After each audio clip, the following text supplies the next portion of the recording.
Yo, it's your boy Ryan, Northwest Sports Fanatics, back at you with a new video. Today is Monday, April 8th, 2024, with your boy Ryan and the Northwest Sports Fanatics. Make sure you guys subscribe to the channel.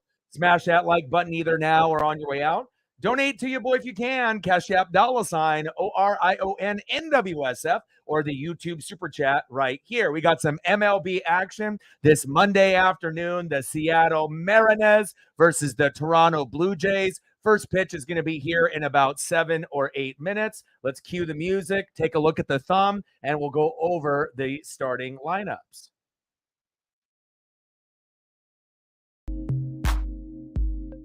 All right, baby, here we go. And on the thumb, you know, I had to hit you with Julio Rodriguez and Bo Bichette. Now, let's start off with the visiting Seattle Mariners. Leading off for the Mariners, shortstop J.P. Crawford. Batting second, center fielder Julio Rodriguez. No fly zone, tridents up. Let's go, baby. Batting third, playing second base for Seattle, Jorge Polanco. Nice to see you get your first home run a few days ago. Batting fourth, batting cleanup, right fielder Mitch Haniger. Batting fifth, DHing for the Mariners, Mitch Garver. Batting sixth, catching for Seattle, big dumper, Cal Raleigh. Batting seventh, welcome back, Ty, first baseman, Ty France. Batting eighth for Seattle, left fielder, Dominic Ganzone. And batting ninth, playing third base for the Mariners, Josh Rojas. And on the mound for the Mariners, Luis Castillo. And Castillo, we need you to step up. 0-2 with a 6.75 ERA. We need to find a way to turn this around. Let's freaking go. And now let's get into the Toronto Blue Jays. And we're 10 games in. Both teams have a 4-6 record, so both teams are underachieving. The crazy thing is, this is the home opener for the Toronto Blue Jays. They played their first 10 games on the road, so the excitement in Toronto is going to be at an all-time high at Rogers Center. Let's get into the lineup. Leading off for the Blue Jays, right fielder George Springer. Batting second for the Blue Jays, first baseman Vladimir Guerrero Jr. Batting third, shortstop for Toronto, Bo Bichette. Batting cleanup, batting fourth, the former Dodger and the former Boston Red Sox, DHing for the Blue Jays, Justin Turner. Batting fifth for Toronto, left fielder Davis Snyder. Batting sixth for the Blue Jays, second baseman Kayvon Biggio. Batting seventh, catching tonight for the Blue Jays, Alejandro Kirk. Batting eighth, playing third base, the former Yankee, Isaiah Kiner Falefa. And batting ninth, center fielder, Kevin Kiermaier. And on the mound for the Blue Jays, Jose Berrios. Jose got a better record than Luis Castillo, 1-0 with a 2.25 ERA. Let's go, baby. Megan in the building. What's good? Let me get some photos. You let me know what you're looking forward to seeing today. And I gotcha. Hope you had a good weekend.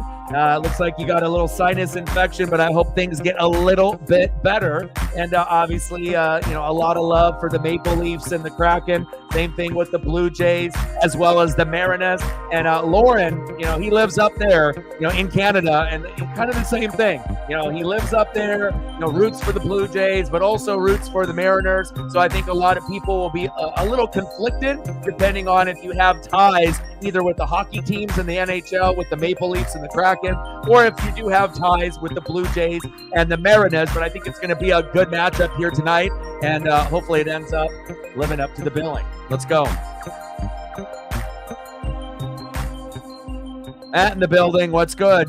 And I just got a message here that it says delayed in the top of the first. Hopefully we don't have that long of a delay, but hopefully we get started here sooner than later. We were supposed to get started around 4:07, 4:08, but obviously they'll mention anything in the broadcast and let us know what is going on. Matt in the building, what's good? Let's get to 100 in donos. Let's do it. Daniel in the building, what's good? And that will always fill your heart with a lot of joy and bring some extra smiles. Great to be able to have you see some family like Ollie. Big O to another Big O. Yeah, and I think that's the way Lauren is as well. So let's go. I'm ready. I'm not really sure what this delayed. This is the first stream in 2024 where I've seen the message, but I believe they're going to be doing like a special introduction, and that's what I'm seeing right now on the broadcast. I think they're just trying to welcome the fans. They actually did some renovations to the stadium in the off season, so making the seats a little bit more comfortable and kind of widening things out. So the game is still on, but it looks like they're doing a little presentation process. So I don't think we're going to be delayed like 30 minutes or an hour. They're going over Gold Glove Award winners and just trying to be able to hype up the crowd, because this is the first game in Toronto all season. Like I said, it's very unusual to play 10 games, right? And you don't even have one home game in that set, but that's what happened to Toronto in the schedule. So it's probably going to be delayed, I don't know, maybe about 10 minutes, but that'll give us an opportunity to be able to throw up some photos for y'all. So no problem. WrestleMania last night, day 1 and day 2, unbelievable. Monday Night Raw is going to be fantastic. And then we also got the championship for the men's college hoops, right? We got Purdue and UConn. They're going to be going here in a couple hours as well. Let's go.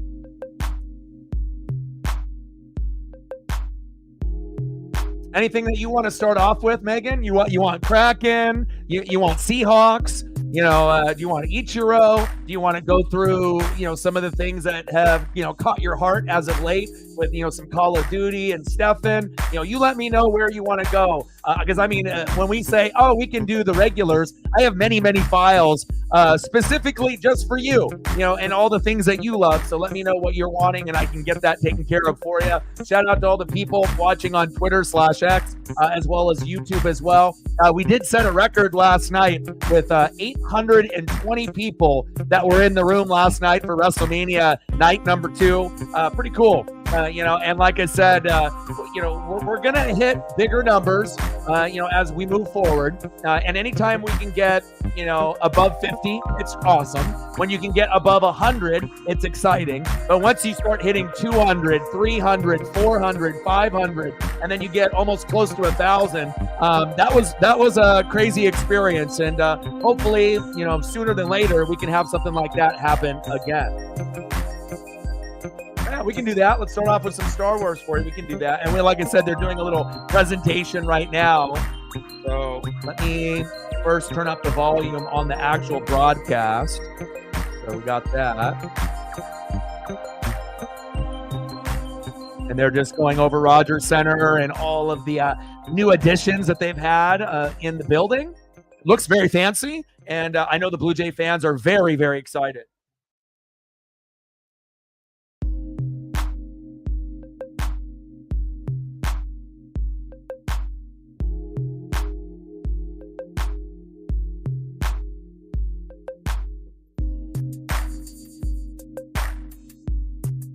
Wow, first renovation that they've done to Rogers Center in 33 years.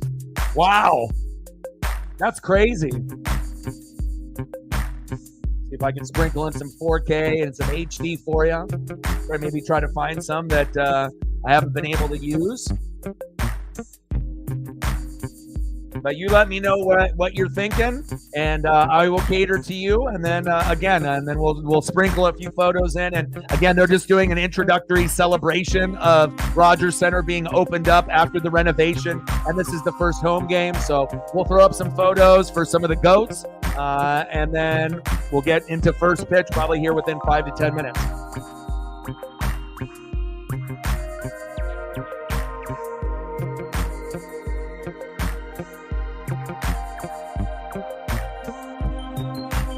Yeah, we'll get some Taylor up there for him as well.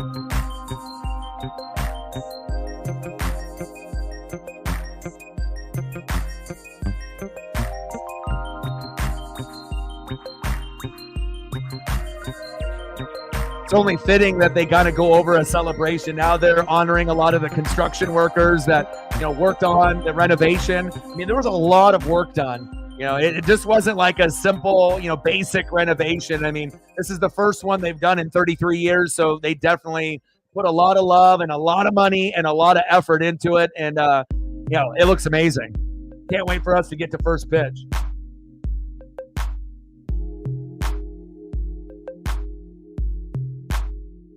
And it looks like the renovations still aren't even finished. They're going to continue as the season goes on, which is pretty cool. I imagine like when the team is on the road, they'll find a way to keep working on the building itself.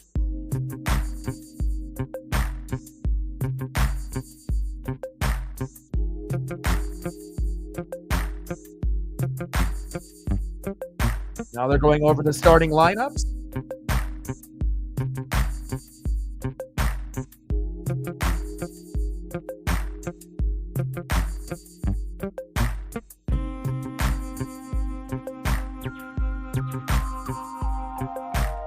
Need Julio to have a big night.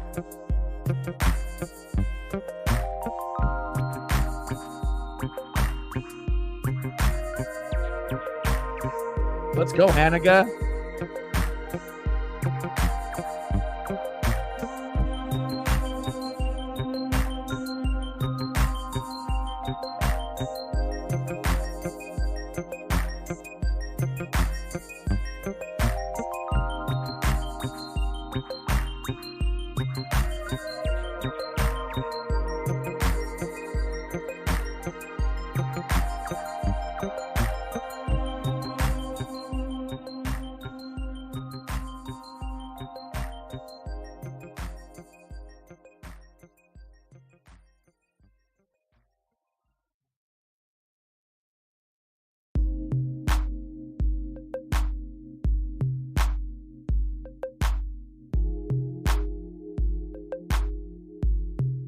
Oh, they're going all out. They're getting it all dark there in Toronto at Rogers Center.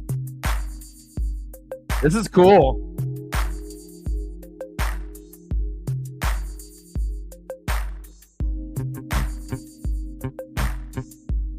All right, no worries. Yeah, I'll throw some Steffens in here. I'll get you a couple as well. We got time, so it's a good time to be able to kind of sneak in some of the photos. I mean, obviously we can do it during the commercial breaks or at the end, or anytime in between type of commercial or intermission process. Like when we're doing the NHL. But yeah, I'll definitely start to squeeze in as many as I can here.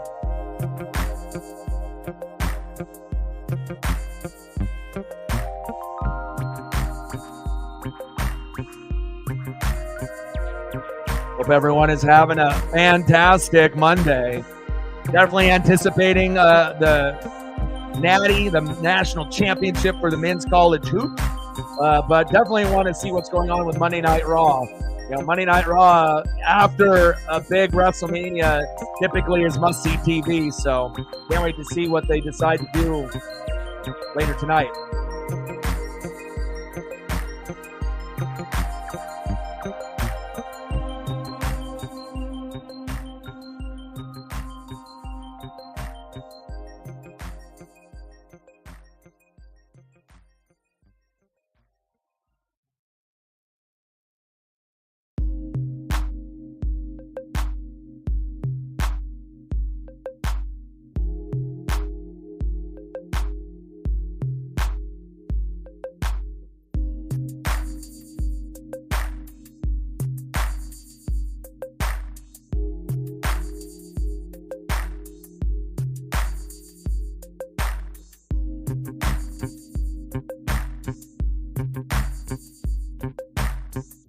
We're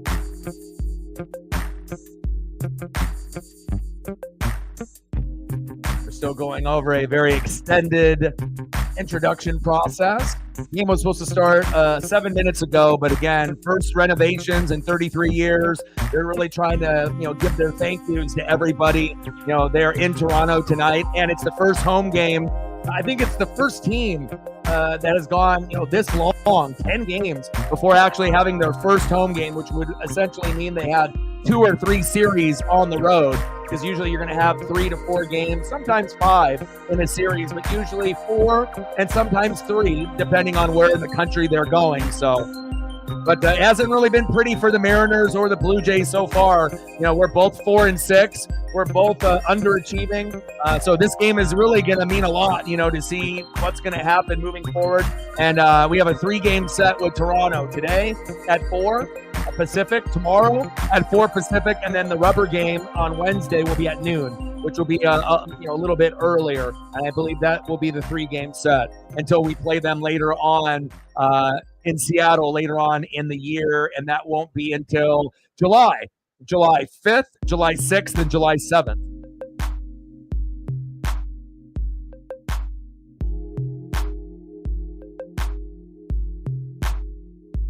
Go through these one last time, and then I will be able. That's a real nice one. That HD 4K is fire. And then I'll delete these, and then we'll make some more room, and we'll do some more. Anytime anyone donates, we always like to be able to give people, some of their favorite things, no matter what it is. Squeezing some of these in for you.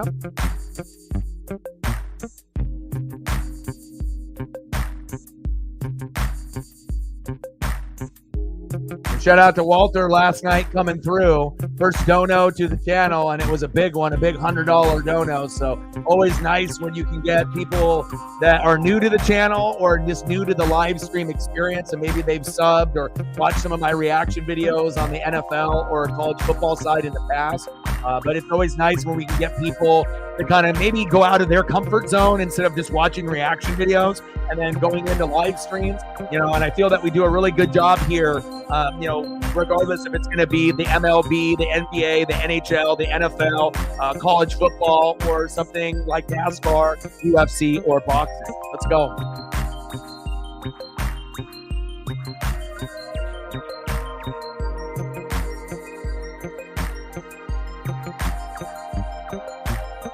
Make sure you're taking care of your mental health. It's very, very important. You only got one. So make sure you're doing the right things, and checking off the boxes to make sure that you can win the day. Really important. I've gone through depression. I've gone through anxiety. You pretty much, you name it, I've gone through it. And, it's one of those things you don't want to take for granted. Make sure you're doing the right thing, every single day to win the day. All right, let's go over the lineups here one more time since we have time, since they're doing the lineups here on the broadcast as well, for the people that just hopped in or the people that are watching on Twitter/X. Leading off for the Mariners, shortstop J.P. Crawford. Batting second, center fielder Julio Rodriguez. No fly zone. Let's go, J-Rod. Try dance up. Batting third, second baseman Jorge Polanco. Batting cleanup and batting fourth, right fielder Mitch Haniga. Batting fifth, DHing for Seattle, Mitch Garver. Batting sixth, catching for Seattle, big dumper, Cal Raleigh. Batting seventh, playing first base for Seattle, Ty France. Batting eighth, playing left field, Dominic Canzone. And batting ninth, playing third base, Josh Rojas. And on the mound for Seattle, Luis Castillo. Luis Castillo 0-2 with a 6.75 ERA, which is terrible for him considering he's our number one pitcher in our rotation. He should be 2-0 or 1-1, but we haven't been very good to start off the year, and hopefully Luis Castillo can bring a little bit of heat, just like You already know King Felix.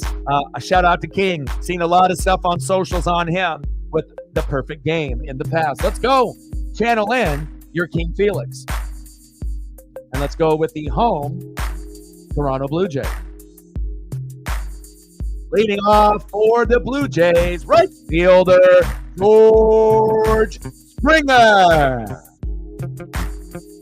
Batting second, first baseman Vladimir Guerrero Jr. Batting third, shortstop Bichette. Batting cleanup, batting fourth, the former Dodger and Red Sox, Justin Turner. Batting fifth, playing left field for Toronto, Davis Schneider. I love the glasses. Let's go. Batting sixth, playing second base for the Blue Jays, Kayvon Biggio. Batting seventh, catching for the Blue Jays tonight, Alejandro Kirk. Batting eighth, the former Yankee third baseman Isaiah Kiner-Falefa. And batting ninth, center fielder Kevin Kiermaier. And on the mound for the Blue Jays, Jose Berrios. Berrios, 1-0 record with a 2.25 ERA. Let's go. Julio on the left, Bichette on the right. Let's get it, baby. And they're going over national anthems and whatnot. And again, this was supposed to start at 4:07. But first game at home for the Blue Jays, even though this is the 11th game of the season out of 162, a little unusual to play 10 games and then finally have your first home game. And also on top of that, the first renovations to Rogers Center in 33 years. So they're just trying to accommodate to the fans and all the people that have put in the hard work to get this opening day at home started for Toronto. So that is the reason why we have a little bit of a delay on first pitch. Absolutely. I think you've handled it pretty damn well. I'm proud of you. You know, like I said, going through the ups and downs, is something a lot of us go through. But as far as, triggers and emotions, some of us are going to feel those things a little bit more than others. And I think you've done a great job trying to handle it the best that you can. And I'm proud of you for that.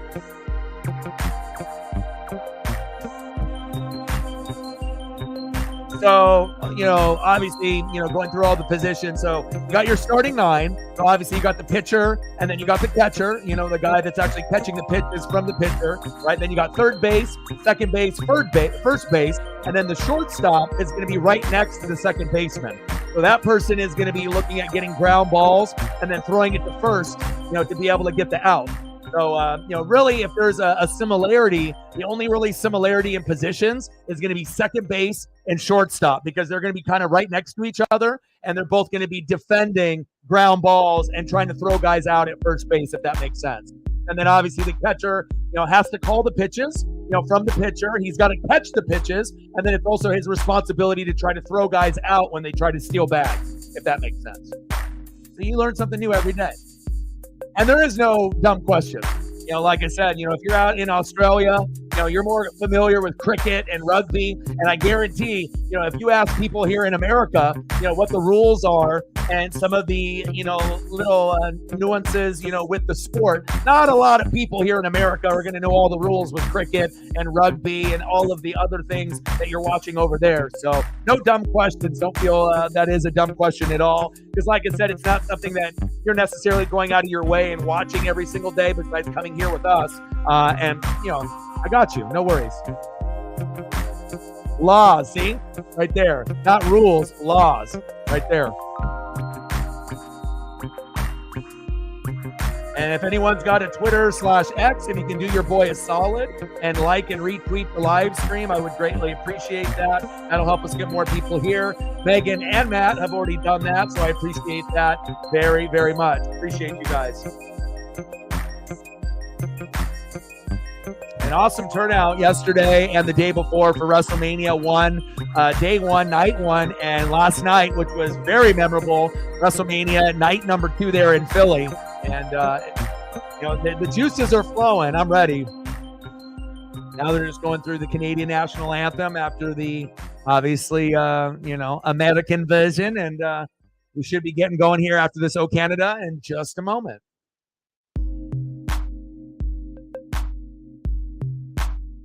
All right.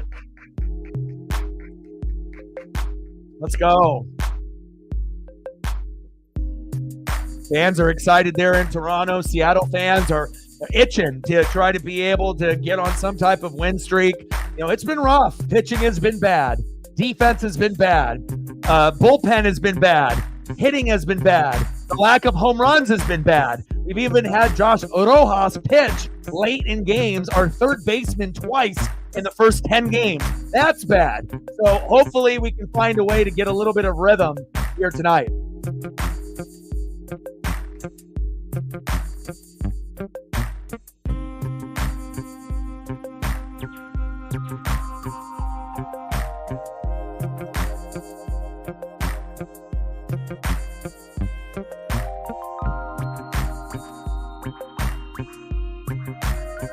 All right, now they're trying to get everybody situated on the field. Players are going into the dugout. This is definitely an extended celebration, but it doesn't bother me. I was already planning on doing about a 3-hour stream anyway, so first pitch was supposed to be at 4:07, but I can totally understand why they're delaying it. Obviously first home game, they want to make it special.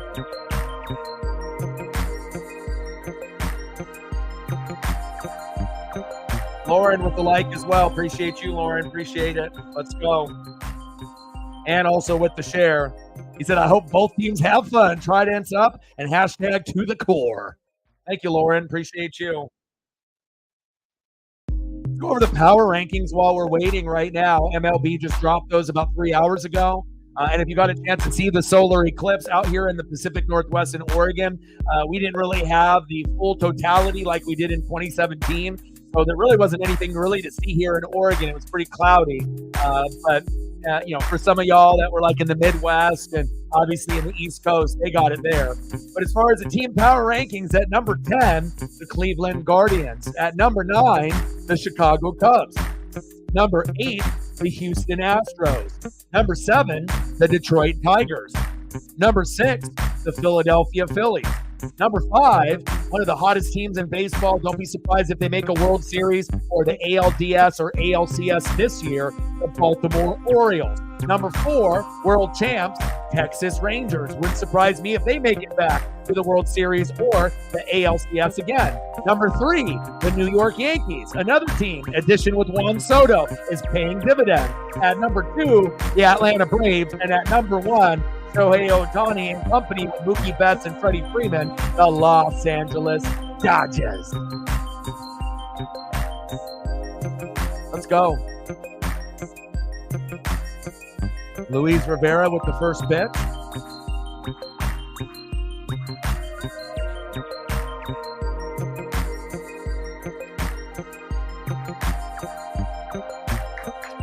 All right.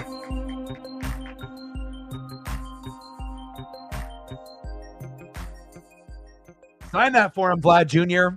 All right, now we got the players, warming up, and just, I got the Mariner players, kind of playing catch, just kind of getting into the rhythm. And obviously when you are slated to start at 4:07, and then all of a sudden they're doing these extra celebrations and everything, it definitely probably took both teams a little bit out of sync.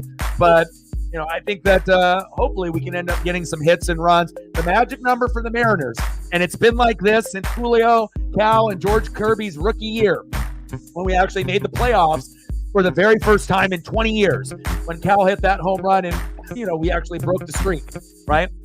5 runs, 7 to 10 hits. So if we can get to 5 runs and 7 to 10 hits, we're going to win 90 to 95% of the time. But when we don't get 5 runs and we don't get 7 to 10 hits, shout out to 102 people in the room. Shout out to you.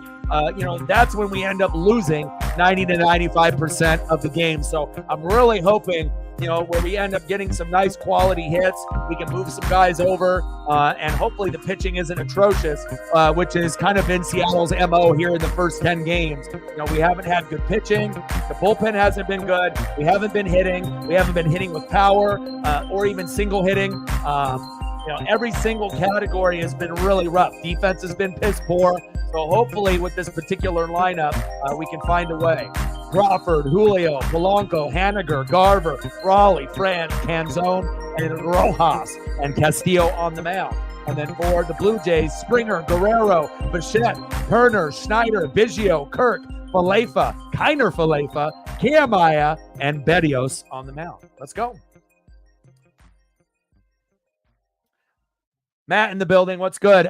So the game was supposed to start at 4:07, but Toronto hasn't had a home game all year. So this is the first home game, game number 11 in Toronto, and they also did renovations to the Rogers Center for the first time in 33 years. So they decided to honor, the players, the construction workers, the fans, and they were doing a little bit more of like an introductory thing, and dimming the lights and having like the video board go up. So it kind of took them a little bit longer to get going. So that's why the game hasn't started, and it's delayed roughly 23 minutes from the original start. But we are going to get first pitch started in just a couple minutes. I think it's going to be, I would assume within the next 1 to 5 minutes. We're on a commercial break right now, but I assume as soon as we get back, commercial break, we're going to have first pitch.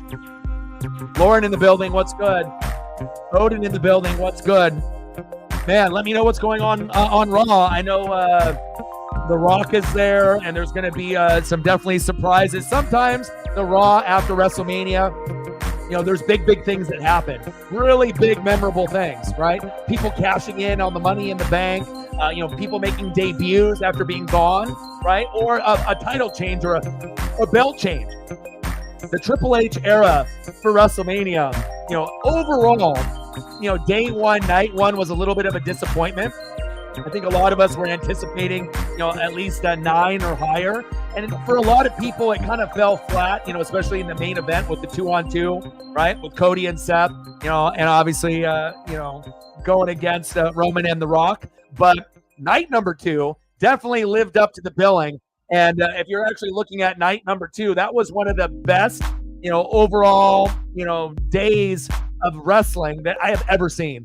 And that main event was one of the best main events I have ever seen. And it definitely lived up to the billing. So maybe night number 1 was like a 7. Night number 2 was a 10. And so if you even those out, about maybe 8.5 overall. And I can't wait to see what happens on Monday Night Raw tonight. Let's go. The crowd is going to be crazy for Monday Night Raw, and hopefully the crowd will get juiced up, and they seem pretty excited here in Toronto. I've never seen a season opener at home on Game 11, and so that essentially means they played 2 or 3 series before they actually had their first game at home for the fans. I've never seen that before, but here we are, and we should get first pitch here in just a second. Let's go, baby. Like, sub, donate, comment, share, and shout out to all the people that are watching on Twitter/X as well as on YouTube. We've got 106 people in the room right now. It's nice. Finally, after 12 years of grinding, right? 12 years of grinding. I've been full-time for 3. This is my 3rd year full-time, and this is my 8th year on YouTube. It's nice to be able to see the bigger numbers in the room. Like I said, there's been streams in the past where it was very minimal and it was a grind. And last night we broke a record. We actually had 820 people in the room last night for WrestleMania night number 2.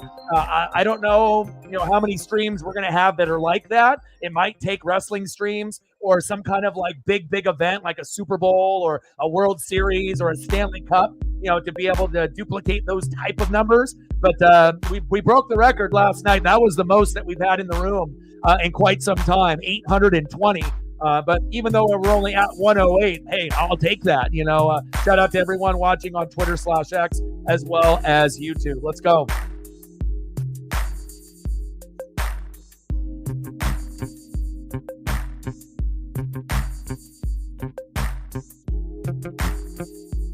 No worries.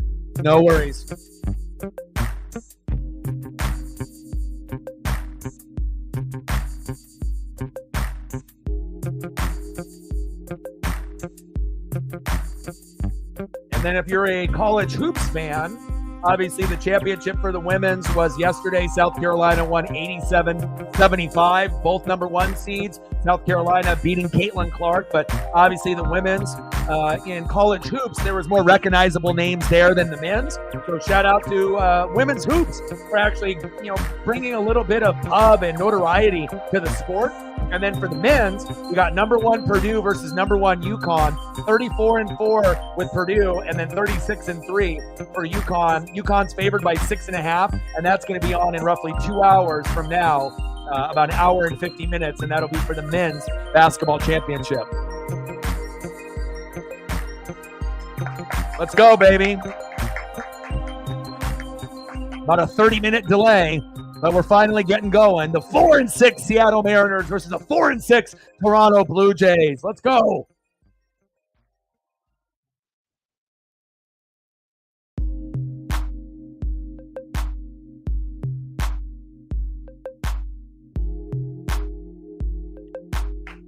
Let's go. Oregon Ducks spring game coming up pretty soon. Couple weeks away. I'm excited.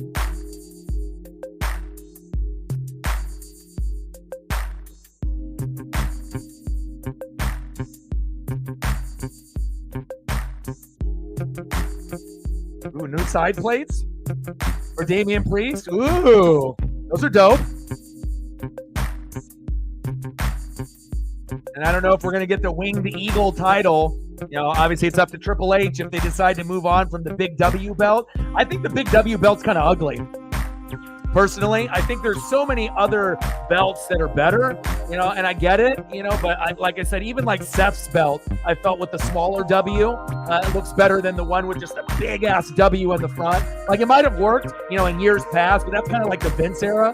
So I'm hoping that they end up making a change, but I like the old school stuff, like the Intercontinental belt in like the 80s and 90s with the white strap, the smoking skull belt, like I don't necessarily need like a spinner belt for like Edge or John Cena like that, even though I thought that was kind of cool when it came out at the time, but we'll have to wait and see what direction that they go with the belts, and if they do have a belt change here on Monday Night Raw.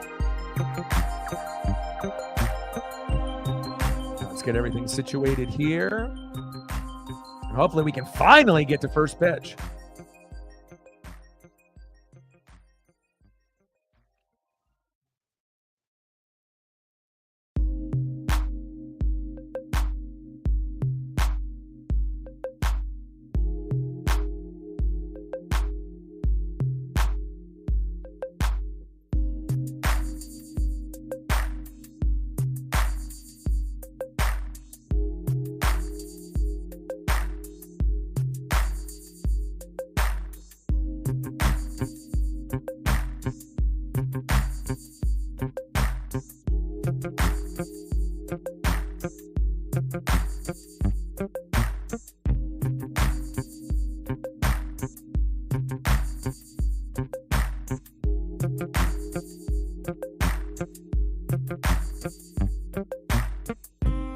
Okay, there we go.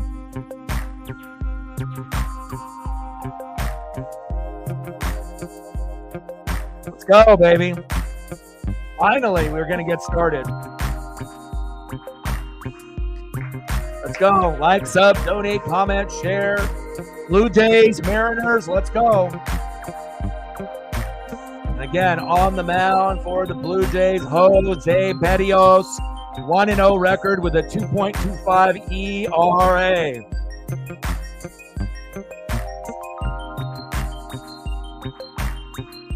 Leading off for the Mariners, shortstop J.P. Crawford.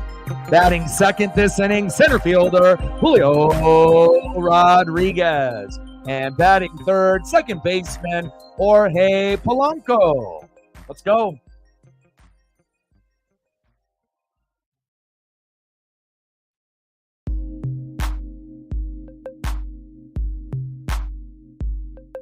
Shout out to all the people watching on Twitter/X as well as YouTube. Let's go. And if you do got a Twitter account, if you're in the room on the YouTube side, please like and retweet the stream. It'll help us get some more people in the room. First pitch for a strike to J.P. Crawford. 0-1 count, 128 average, 1 homer, 3 ribbies. Definitely very underwhelming for JP. JP fouls that one off. Behind in the count, 0-2.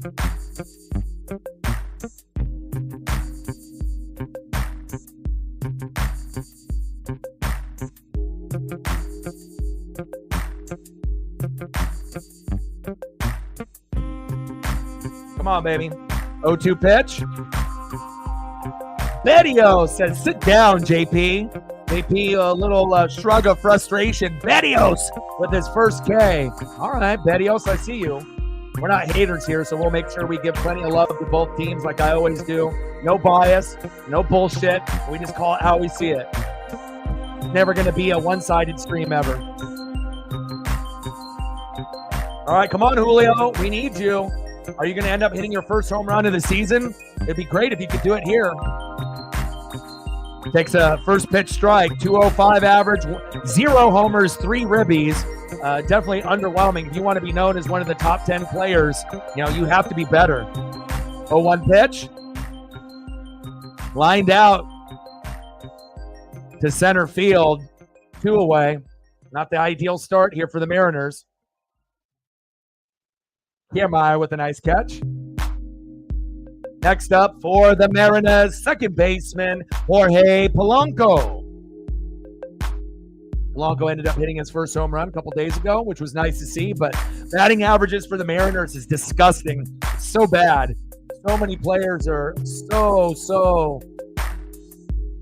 far behind on where they need to be. And Berrios is on fire already. First pitch strike. Polanco, 184 average. Only 1 home run so far. 0-1 pitch. Pitch is high and outside. 1-1 count. David in the building. What's good? Let's go.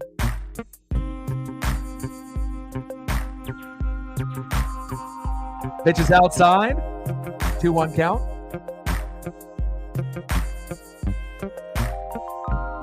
Come on, Polanco. We need you, baby.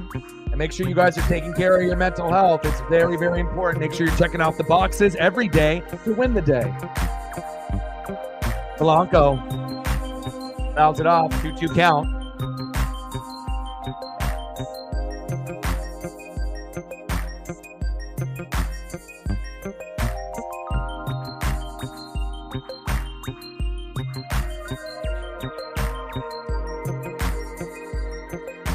Come on, Jorge.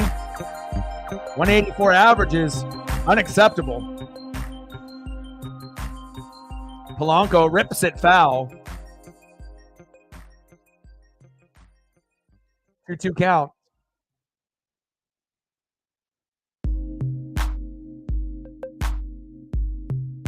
Well, Matt, it was like that list that we saw, that had like the best coaches in the Big Ten, and they had Dan Lanning third. That's laughable. It's fine if you want to have Ryan day 1, but, I think, what did they have? Lincoln Riley 2 and then Dan Lanning 3, but based on how we played last year, and obviously with recruiting and everything that we've done, no disrespect to Lincoln Riley. I think he's a great coach, but I think that Dan Lanning has earned the right to be number 1 or number 2. But again, if we're going to be the new team joining, from the Pac-12 to the Big Ten, so be it. If they want to go that route, I would still put Lincoln Riley up there, probably at 3 or 4, but, to have those guys ahead of Dan, it's definitely pushing the button, and I think they did that on purpose to be able to get reactions out of the Duck fans. Runner at first there after the walk. Let's go. Oh, I'm being nice. I'm just saying they were doing a ranking from 1 to 10 or 1 to 12 or 1 to 14. So, but I'm just saying if we're talking about coaches and based on how USC played last year and your guys' record and then the Ducks and how we played last year, I think it's fair to say that Dan Lanning did a better job than Lincoln Riley. Not saying that Lincoln Riley is a bad coach, but I'm just saying Dan Lanning was better last year. And then obviously with recruiting going into this upcoming year, a lot of people are thinking it's going to be Ohio State or Oregon winning the Big Ten.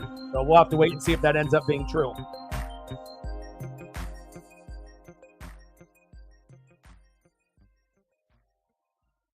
But again, that's what happens when you have people create posts. They always do something like a little off to get that reaction.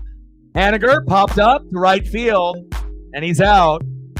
Oh, 3 up, 3 down, left one stranded. Let's go to the bottom of the first for the Toronto Blue Jays.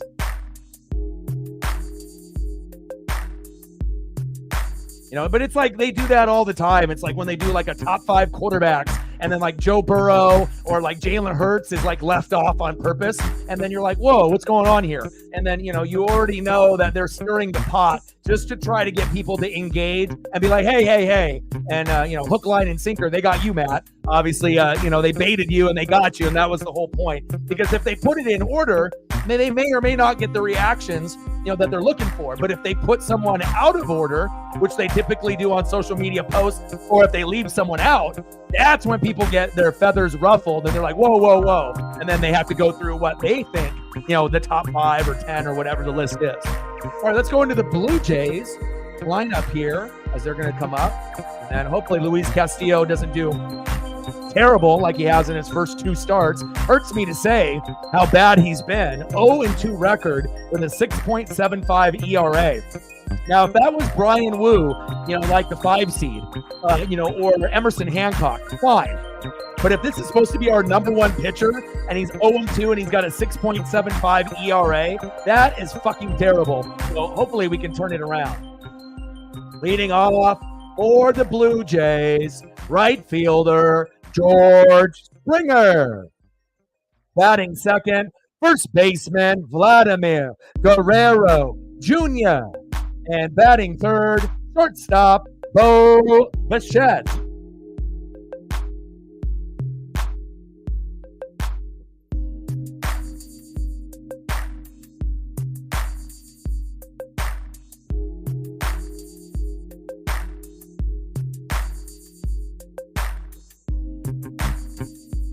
ERAs are inflated this season, and also we're getting a lot of injuries with the pitch clock and Tommy John surgery. So you're having a lot of guys, arms, just fucking falling off and getting injured. Little grounder, throw to first, Rojas to France, 1 away.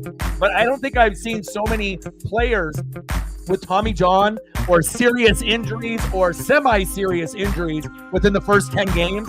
Kind of scary. We're pacing to have the most Tommy Johns maybe of all time this season. And I think it's a combination of things, the player themselves, their workout regimen, the pitch clock. There's a number of reasons, why these guys are getting hurt.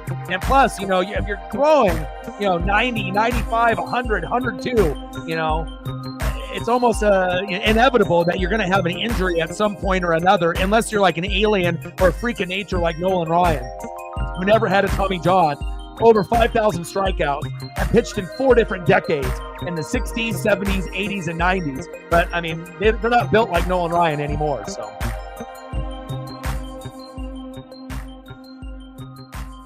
Yeah, I mean, like I said, they had on the list, obviously Harbaugh is gone, so you don't have to worry about him on the list. But they had like Ryan Day, and he's Ohio State, and obviously it's their division. Anything from the Huskies, the Trojans, the Ducks, or the Bruins, they're going to be hating on us because we're the new teams coming in trying to take over their conference, right? But I would probably have Lincoln at 3, and then I'd have Lanning at 2. But you could argue at 1, and then obviously Ryan Day is at 1 or 2. But again, if they want to give Ryan Day the number 1 spot because he's Ohio State, fine. But I don't think Dan Lanning and Lincoln are that far behind. But again, we have to prove that we can compete in that division and start beating up on some of those teams, and I feel that we will. USC just needs to improve their defense. Your offensive players will be just fine. And for Oregon, we just need to take care of business. We got good offense. We got good defense. Maybe a better kicker. And as long as we keep recruiting the way that we have, there is a good chance that Oregon will take over that conference, and it'll be us and Ohio State battling it out for the top spot for years to come until USC and a few of these other teams, Michigan, Penn State, can catch up. So we'll be very interested to see how it all plays out. Next up, bottom of the first, 2 outs, Bo Bichette. David loves Trey Turner, as we can see.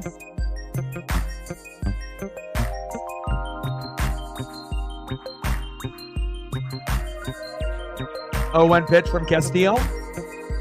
Bichette, little dribbler towards third. Rojas to France. Got him. That's a great sign. I'll take little grounders and pop-ups considering he's got a 6.75 ERA. All right, let's go to the top of the second. We're still knotted up here at 0. Let's go. But again, I already know how that goes. That's why I don't usually engage in like top 5 posts or top 10, especially if it's someone that is just like some, nobody, that's putting out the list. They're just trying to be able to get reactions out of people. And even sometimes it's notable people, from PFF, or it'll be someone through like Fox Sports or ESPN. But again, 9 times out of 10, or even people on TV, with like Stephen A. and these other guys, they're putting out their lists. And obviously, most of the time, the lists are completely wrong. And they do it on purpose to be able to get you to engage and argue with them. I understand the psychology in sports and what they're trying to do, but it just makes them look stupid. That they, but again, they're also, doing it to try to see if they can bait people to interact. And obviously, hook, line, and sinker, they usually do a pretty good job of that. Yeah. Well, biased and sometimes wrong, clearly wrong. It's like you got a top 5 list of quarterbacks, and if Jalen or Burrow isn't on there, why am I even reading? This is just a bullshit list. So, yeah. But who watches ESPN? I don't. I haven't watched ESPN in 20 years. The only reason I would watch ESPN if it's Monday Night Football and a game. And if it's not a game, I'm not watching. I mean, the state of sports talk, it's the worst it's ever been. Instead of people arguing all the time, they want to be able to actually hear like the truth. No bias, and that's why you actually get better content from people on YouTube, not only with myself, but other YouTubers that are smart, rather than getting these people that are on the networks, that come up with these dumbass things, just to try to get people to engage. But the problem is that nobody even really watches a lot of those shows anymore. Things are shifting in the sports world. It's not the same type of like arguing commentary that was entertaining for some back in the day. It's not really that same way anymore. But I think the networks are too stupid to realize that. They're like, we'll just get a couple retired players and it'll work, Next up, Mitch Garver. Let's go, Mitch. Pitch is low and outside, 1-1 count.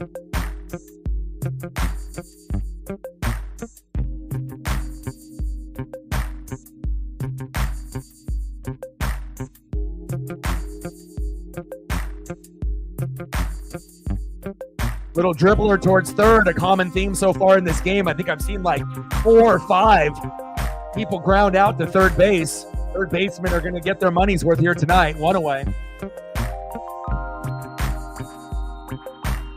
Next up for the Mariners catcher, big dumper, Cal Raleigh.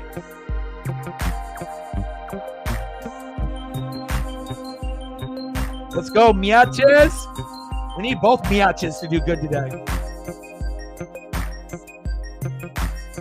Yeah, but as far as like First Take and like, even the shows, like even like Skip and Shannon was like one of the top 3 shows of like arguing. I couldn't even watch that show. It just wasn't worth my time.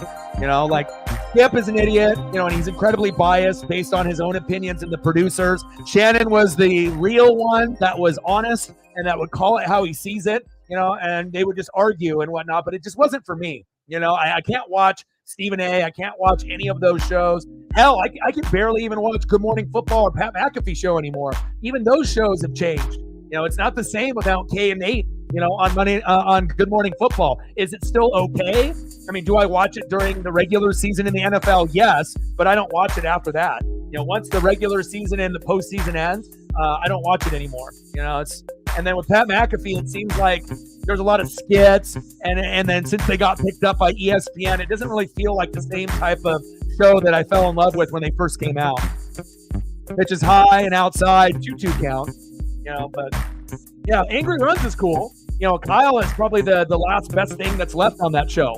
Drager's is huge. All he does is watch other people and steal their catchphrases and their material and tries to act like he's the smartest guy in the NFL world, which he's not.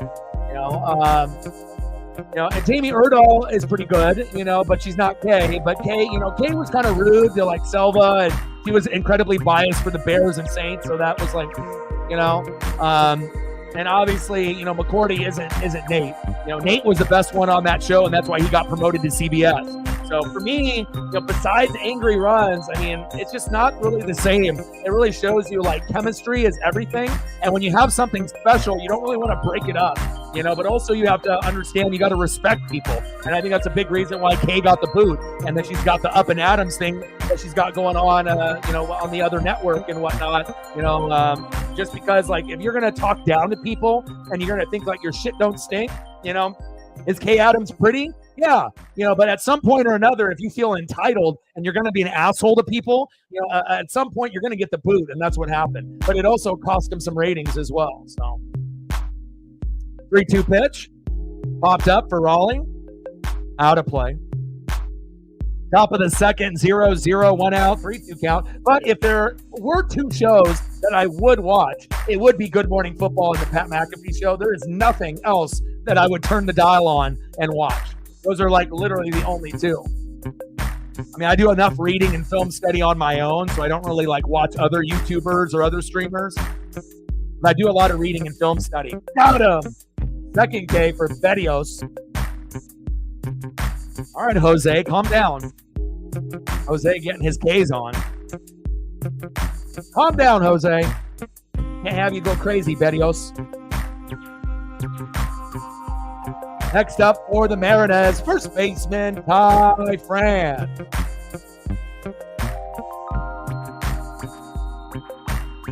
Molly is a no. I can't watch it. It's just, it's just a bunch of fake people being fake. And I guess, if you're a fake person, then you like watching fake stuff. But I just feel like with society, it's all about, negativity, and people talking shit or World Star and people getting knocked out. It's like, at some point, we have to be able to find like channels that cover sports and like wrestling and things, and that are like honest and genuine. There's nothing wrong with being honest and genuine and giving real takes. I actually feel like sports fans deserve that. You know what I mean? And of course, you're going to get some people that have a little bias, but if, for the most part, for their favorite team and players, but if they can call a spade, and when their players and team are doing shitty, if they can call it out, but then also give praise to the rivals, that's what everyone wants to hear. They want to hear honest takes, not just some prerogative, because you're getting paid by a sponsor or a team or a player to talk good about them, Like, I don't need to hear the Dallas Cowboys are going to go to the fucking Super Bowl every single year when you goddamn know well that they're not, and it's just their little narrative, lame. A waste of your time watching shit like that. Next up, in the top of the second, 2 outs, Dominic Canzone. Let's go, Dom. In the zone, Canzone. Let's go, baby. But I guess, if you guys, are some of the people that love those other shows, awesome. But for me, that, that's just a waste of my time. Can't do it. There's just so many personalities out there. They're just so incredibly fake. And it's just not entertaining, man. Like, the sports talk world is, if networks were smart, they would actually get YouTubers and people that are streamers that actually know what they're talking about to be a part, of their network. Like if you ended up getting the top 10, like sports streamers, like on ESPN, they would get more ratings than the people that they have on their shows now, 100%. Because not only would you get the loyal people, that are watching those channels on an everyday basis to watch, but then you would also get the people that are like, kind of trolls that are, puppets, and they're like, oh, wow, these guys are not famous, but they're better than, these quote unquote people that are on FS1, CBS, and ESPN. And then you would end up, becoming a name. So, but I honestly think that you would end up getting better ratings and better results, from fans if you went that route. Struck him out. Damn it. 1 hit for the Mariners, none for the Blue Jays. Let's go to the bottom of the second inning.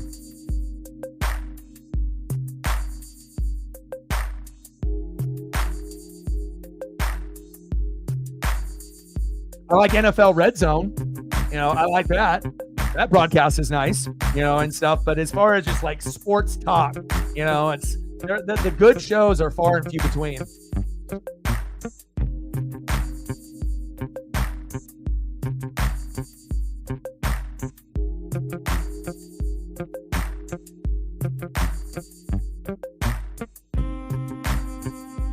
right, next up for the Blue Jays, the former Dodger and Boston Red Sox cleanup hitter, DHing for Toronto, Justin Turner. Let's go, JT. Batting second, we got the mustache and the glasses. Left fielder, Davis Schneider. I like the look. And batting third, second baseman, Craig Biggio's son, Kayvon Biggio.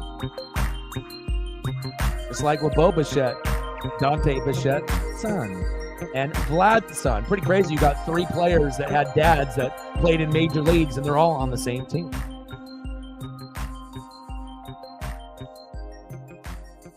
Yeah, Rich is good, but he's genuine. Like I said, I feel like when you watch people on like YouTube or Twitch or even on TV, you can tell the aura that the person has, and you can tell if they're actually a good person and they're genuine, or if they're not, or if there's just something off about them and they're shady. You can tell, like, some people can read people better than others. Some people can't read people at all. So, they'll get tricked and they'll get fooled on thinking someone is a good person when they're not. But I feel that, a good chunk of people kind of have, instincts where they can kind of, get either a gut feeling, oh, this person is good, or there's something a little off about this person. Come on, Castillo. Bottom of the second, ahead in the count, 0-2. Justin Turner in the box.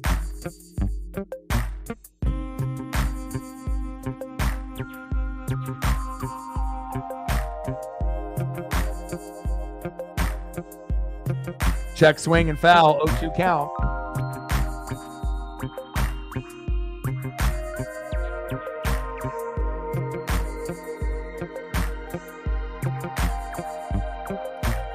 Yeah, I like people that, that you can tell they genuinely love what they're doing.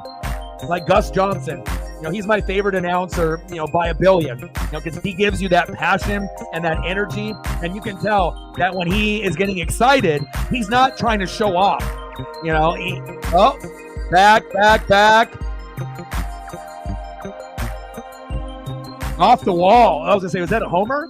Wow.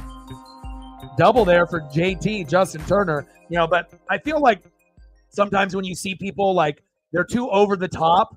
Like they had I Show Speed, obviously on WrestleMania, and that's the type of person that is super annoying, super fake, super fake with their emotions and getting extra loud and being extra with their facial expressions. I hate people like that. They're just trying to cater, to make money, and they don't give a shit about anybody but themselves and the money that they're making in their subs. And I like people that show genuine emotion for what they love to do, and like with Gus, you can definitely tell, when he ends up, getting loud, it's not forced where he's being fake. It's just genuine love, for college football. And I wish more people called games like Gus Johnson. He's one of my idols. 0-1 pitch from Castillo to Schneider. Low and outside. 1-1 count.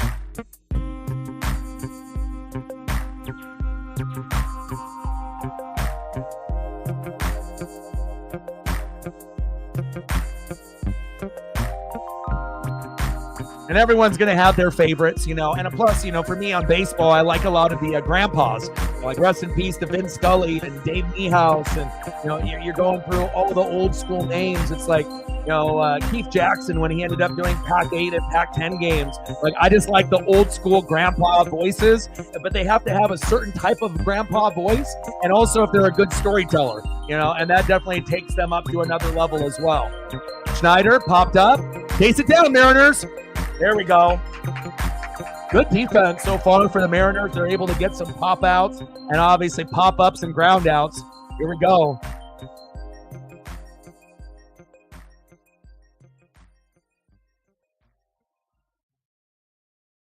Schneider, sit down, even though I like your mustache and the glasses.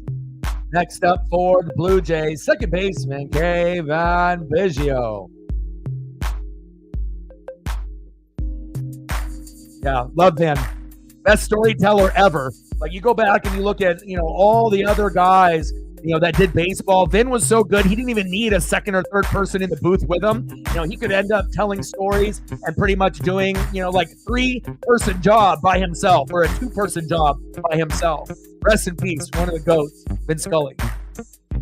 Pitch is inside, but in the zone for a strike. Ahead of the count, 0-2.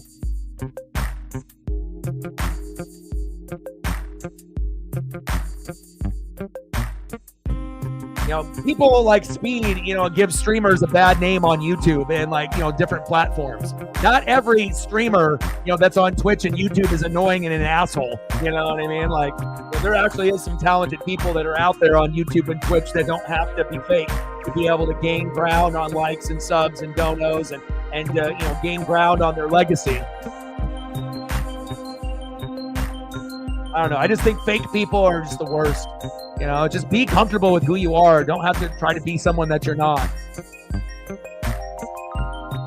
Alejandro Kirk in the box. Looks like Castillo has been pitching pretty good. I mean, obviously with the K's right now, what do we got? Berrios has got 3. Castillo only has 1 so far, but he hasn't given up that deadly 3-run homer or 2-run homer just yet. So I'm glad that it looks like he's more locked and loaded than his first 2 starts, where he actually got absolutely obliterated.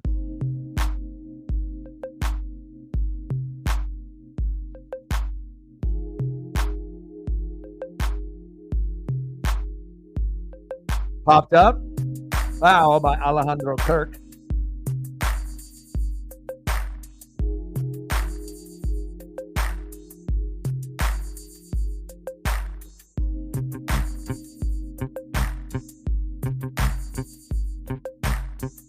I don't know, just like the bulging eyes, the facial expressions, and then being overly loud when you don't need to be, and just just the actions that you do with your body, just to try to, make it, look like, oh, you're genuinely, surprised or excited, but then you take your level of a normal reaction, and then, going so much above and beyond where it's just so ridiculous. But again, I guess, some people like that shit. They'll go out of their way to watch that type of content. And I mean, if you like that type of stuff, that's fine. But, you'll never catch me watching shit like that. Not even a video. Ooh, right into the mask off the Alejandro Kirk foul ball. The ump goes down to 2 knees. I hope he's okay. Foul tip, and it hit him right on the mask. Thank God he was wearing one. Hopefully he's okay.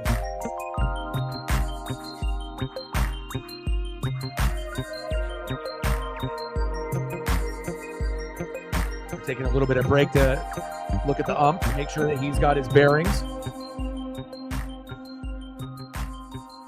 And hopefully we can get some goats to join the goats that we have in the room, and then we can end up hitting the goal. And if we don't end up hitting the goal, hopefully we can at least get to half of the goal and whatnot. So, but I like it. We got 124 people in the room.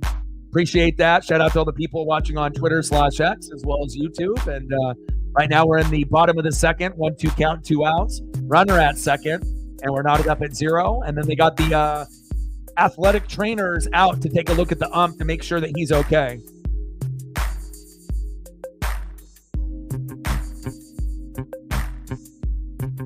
See if they're going to take him out of the game or not.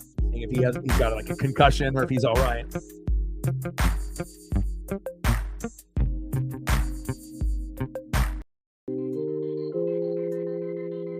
Stadium is a little quiet there.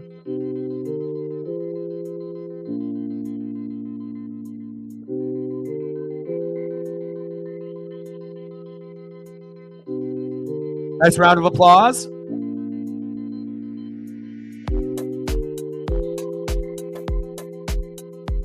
Nice to see the ump be able to kind of tough that one out. Cal Raleigh having a little conversation with him, giving him a little pat on the back, saying, "Are you okay?" And we're going to get started back here in just a sec. It was just a foul tip, off the batter's bat. The ball went backwards and hit him right in the mask. Castillo pitches low, 2-2 count. Bottom of the second, 2 outs, 2-2 count, runner at second, and we're knotted up at 0 still. Alejandro Kirk in the box. Luis Castillo, pitch number 25 on the mound. Let's go, Luis. 2-2 pitch. Ripped foul by Alejandro Kirk.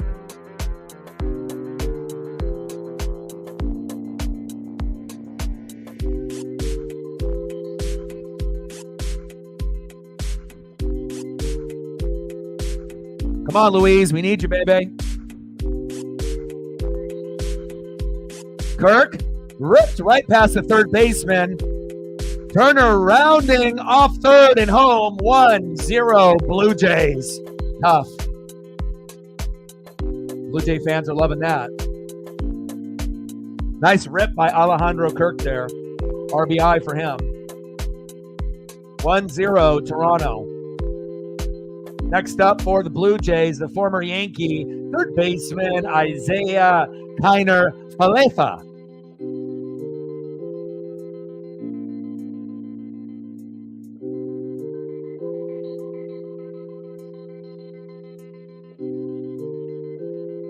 Nice. Pitch is outside of the zone, but called strike. 0-1 count.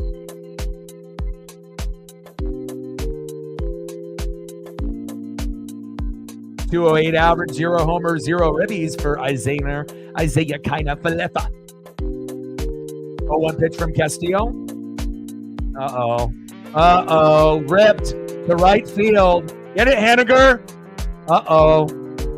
Now we got runners on second and third. Golly.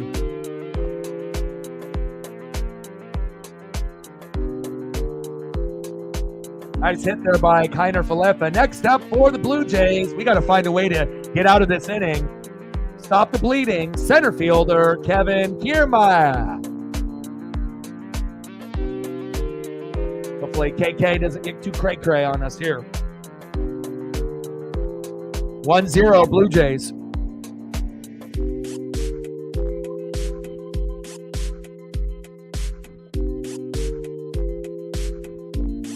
Castillo pitches outside, 1-0 count. If anyone's watching Monday Night Raw, keep me posted. And then once the men's championship game starts in about an hour, someone remind me, please, and then I'll probably flip that on as well. Pitch in the zone for a strike, 1-1 count.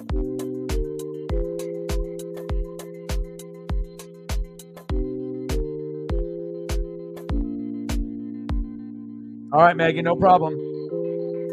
I'll still be here. Chopped foul by Kiermaier.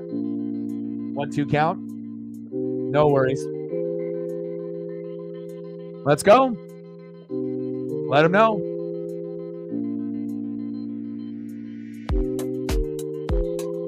Come on, Louise. We got guys on second and third. Punch them out. Right down the middle. There we go, Louise. We stopped the bleeding, thank God. Nice punch out there by Luis Castillo. End of the second inning, 1-0 Blue Jays. 3 hits for Toronto, 1 for the Mariners. Kirk singled to left, Turner scored, and we got to be able to get on our own little rally here. So we got 2 innings pitched from Castillo, 3 hits, 1 earned run, no walks, 2 Ks. And then let's take a look at Bedios, and let's look at his numbers.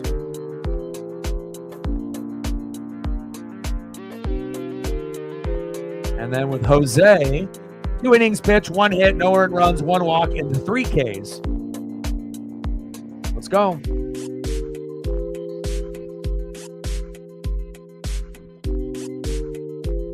Due up for the Mariners in the top of the third baseman Josh Rojas. Batting second, 0 for 1 with a K. Shortstop J.B. Crawford. And batting third, center fielder, 0 for 1, Julio Rodriguez. Let's go, J-Rod. First home run of the year. We need it from Cal and Julio. We haven't got it yet. Come on now.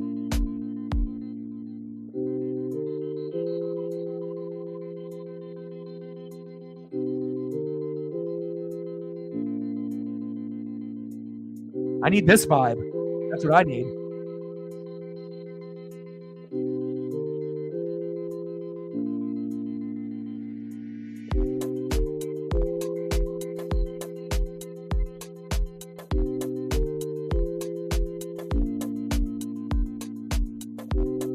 go, Julio.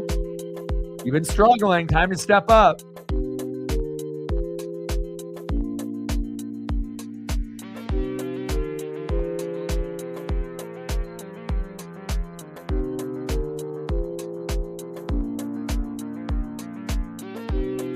Go, Josh. Rojas in the box. The batting averages for the Mariners is just pitiful. JP 125, Julio 200, Polanco 184. Henniger's been pretty good, 281. Garver 200, Raleigh 192. Ty France 346, but he actually missed a few games. And then that would have been lower. 167 for Canzone, and Rojas is at 412. Crazy that the 9-hole hitter's got the best average. And I feel if Ty was playing at every game and he didn't miss for the birth of a child, maybe that batting average would have been a little lower. So technically, we got 2 guys that have been hitting well out of 9. That's rough. Last year we had 1 guy in the first 60 games that batted pretty well, and Jared Kelenic, and he's no longer with the Mariners. He's on the Atlanta Braves, and he's killing it. Teoscar's on the Dodgers, he's killing it, and Eugenio Suarez is on the Diamondbacks, and he's killing it. Rojas, wow, all the way back to the warning track. What a catch. Wow. 1 away. Damn, that could have been a double there for Rojas. He got robbed. Castillo, we need you. Rojas, we need you. Next up, JP Crawford. Let's go, JP.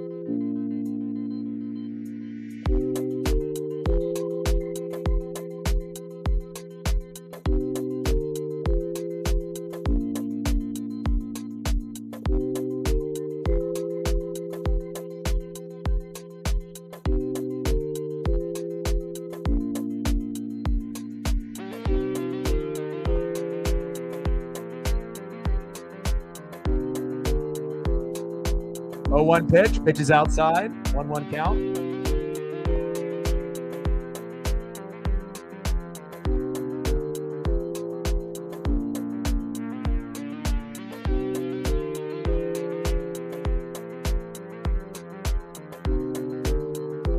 One pitch from Berrios. JP, dribbler, throw to first. 2 away. 2 up and 2 down.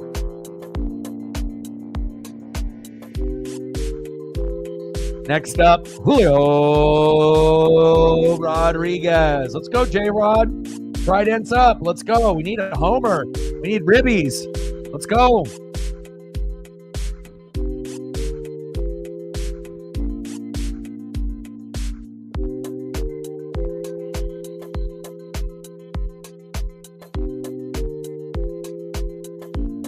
Swings over the top on that fastball. 0-1 count. 200 average, 0 homers, 3 ribbies. A pitiful start for Julio Rodriguez. Hopefully we can turn it around. 0-1 pitch. Good eyes. Low and in the dirt. 1-1 count. Top of the third, 1-0 Toronto over Seattle. 2 outs. 1-1 count on J-Rod. Let's go, baby. I'm ready for your first homer of the year. Let's go. Big swing and a miss. 1-2 count.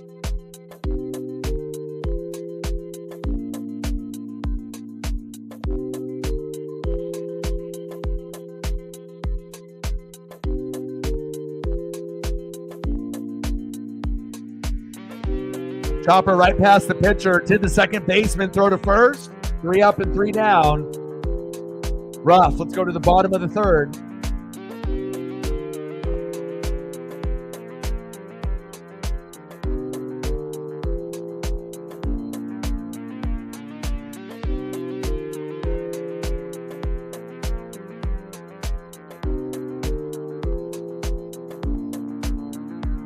Next up for the Blue Jays, 0 for 1, George Springer. Batting second, 0 for 1, first baseman Vladimir Guerrero Jr. And batting third, 0 for 1, shortstop Bo Bichette.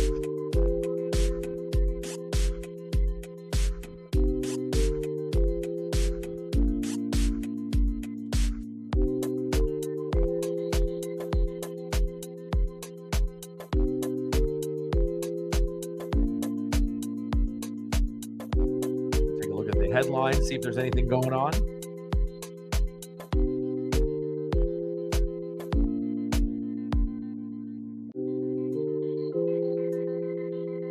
What do we got going on? Iowa, South Carolina, most watched hoops game since 2019. Not really anything else going on. Astros scratch Valdez on the elbow before the series finale. Pretty slow day. Chiefs superfan turned robber told to pay $10.8 million. Wow. Talk about your life being over. Chiefsaholic. Xavier Babuda. $10.8 million to ex-bank teller.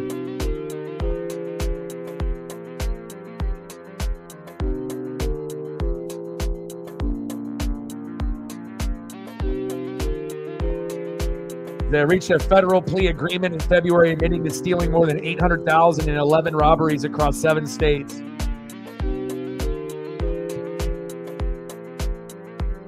Throw to first. Got him! Springer grounded out to third. What a throw. Rojas, my God. Nice job, Rojas. Next up, Vladimir Guerrero Jr.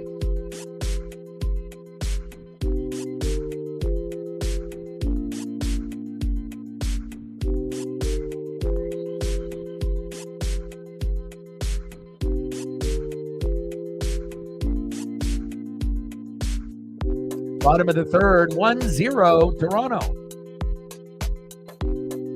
Castillo pitches low and inside, 1-0 count.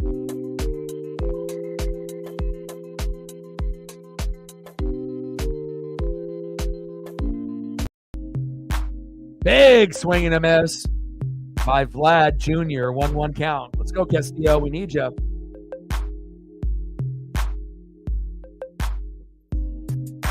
Go, Luis. Vlad, chop foul, 1-2 count. I mean, at least we're not down 5-0 right now, so we're still in it for now.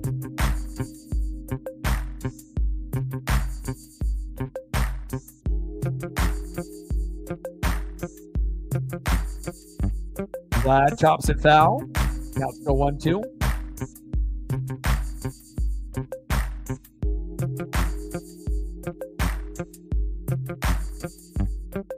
Nice renovations there at Rogers Center with Blue Jays.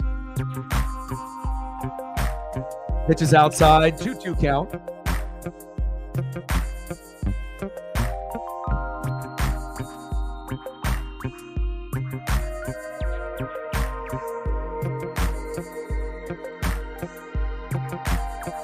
Two-two pitch, pitches low and outside. Count is full, 3-2. Luis Castillo on pitch number 40. Vlad 0 for 1 so far tonight.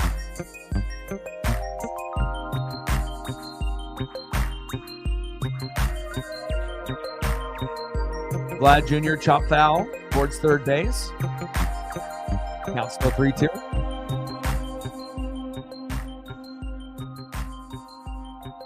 Go Mariners, we need something. Let's go.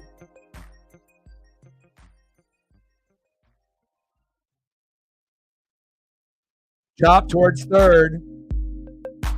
And Rojas can't get to it in time. Vlad Jr. runs it out at first for a single. Nice hit by Vlad Jr. Next up for the Blue Jays, 0 for 1, shortstop Bo Bichette.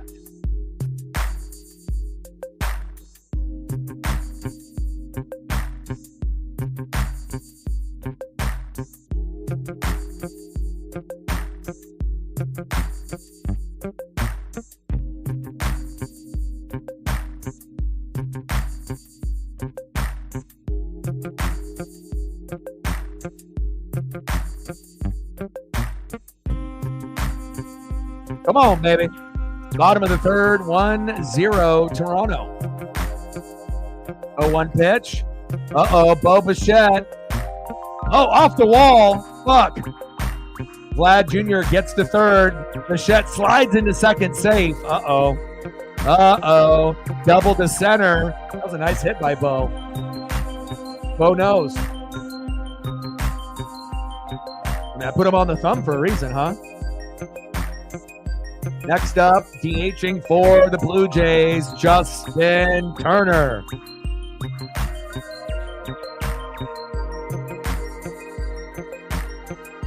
Brock face-to-face with Cody. Nice. How's Robin so far in the first 24 minutes? Anything crazy happened just yet, Odin?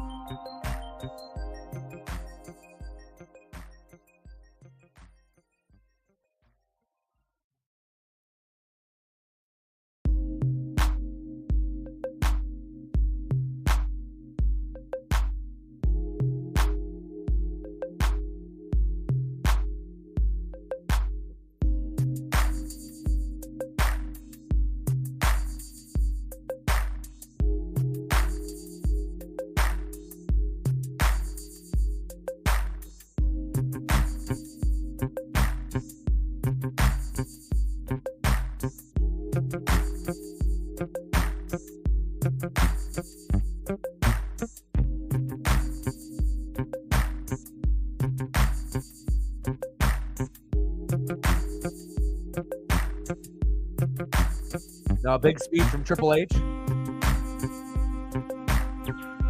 We haven't got a chance to see if they switched the belt up for Cody yet. Bottom of the third, 1-0 Blue Jays. Runners at second and third. 2-0 count with one away.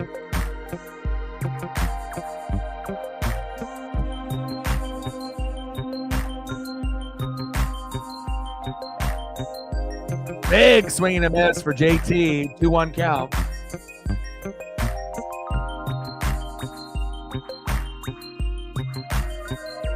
Go, baby.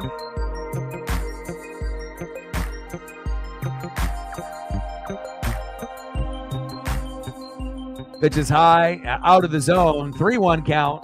Come on, Louise. New women's title inbound from an article.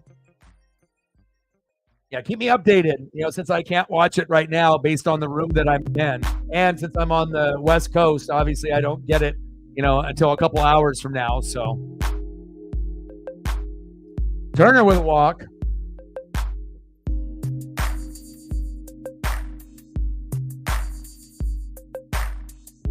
Next up for Toronto, left fielder Davis Schneider.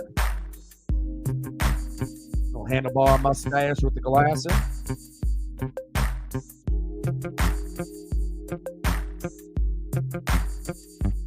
Bottom of the third, bases loaded, 1-0 Toronto. Come on, Seattle. Castillo kind of getting out of his element. He's really piss poor if he starts off 0-3. I mean, he's already got an ERA of 6.75 and 0-2 start. That's not good if you're supposed to be the number one pitcher for the Seattle Mariners. So. Pitch in the zone for a strike, 1-1 count. Crowd chanting Undertaker. Undertaker showing up was awesome. I know some people were thinking Stone Cold was going to show up, but I already knew he was just hanging out with his cat on his ranch there in Texas. So 1-1 pitch. Big swing and a miss. Add to the count, 1-2. I could be saying too soon. Where is Monday Night Raw? Is it in Philly, or did they go to a different location? 1-2 pitch from Castillo. Throw to third. Safe.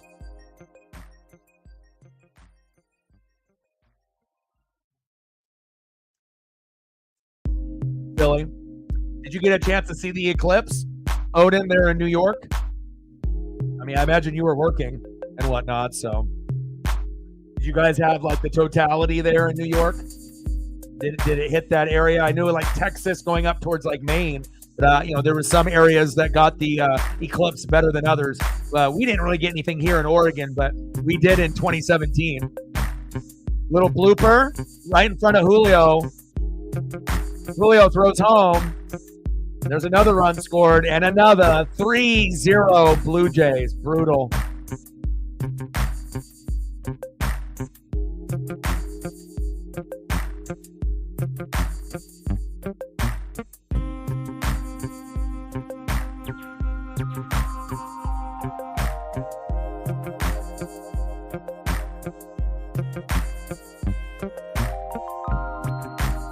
That's tough. Gosh.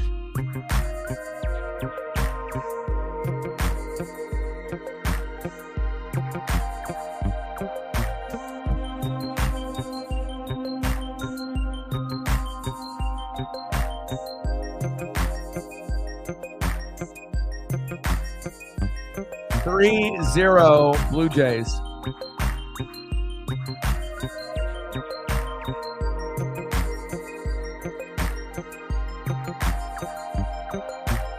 Oh, nice.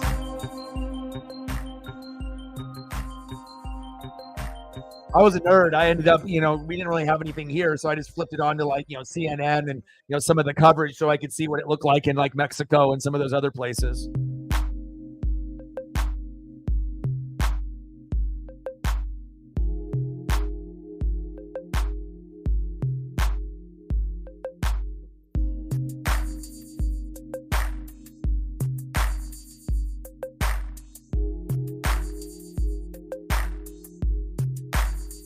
Pitch is low, out of the zone, 2-0 count.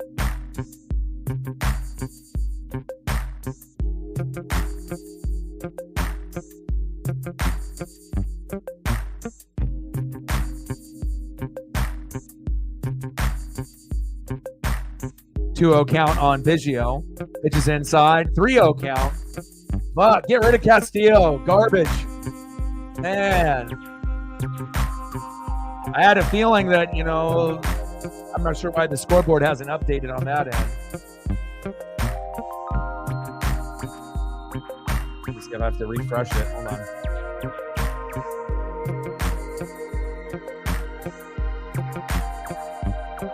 There we go. Even ESPN is unsatisfied. 3-0 Blue Jays. Saw one of the top Google searchers are like, why do my eyes hurt? Got to be careful with that shit.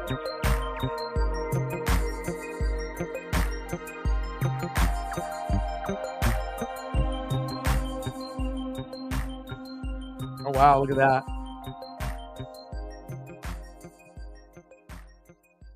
Rojas with the pop-up, 2 away. Yeah, the black and white one was cool. Like in Mexico, they were the first ones to kind of, get the totality and whatnot. And some of the visuals that I saw on TV were pretty badass. And I remember when it came through Oregon, like in 2017, I was at a sales location and then we got to take an hour off and just chill. And then we went up to the bar, had breakfast up there, and then, ended up going outside with the glasses and whatnot. Alejandro Kirk in the box. 194, 0 homers, 7 ribbies in 2024. 1 for 1 with a ribby early on. Bottom of the third, 2 out. Pitch in the zone for a strike, 0-2 count.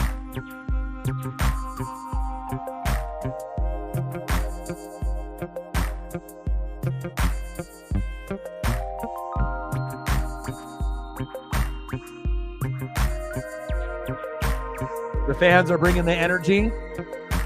I wonder if a lot of the WrestleMania fans, ended up getting tickets for Raw as well. Like if some of the people that were there for day 1 and day 2 are still there. I would assume that some of the rich people are. Maybe not everybody.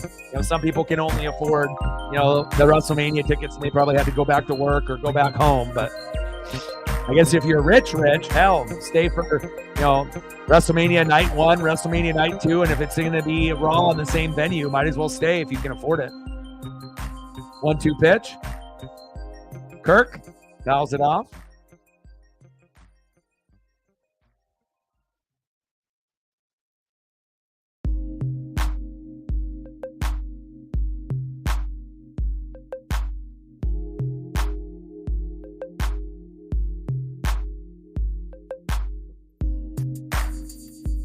Come on, Louise.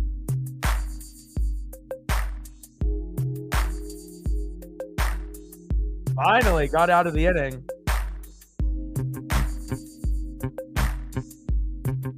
3-0 Toronto. This is brutal. Brutal start for the Mariners to start off the year.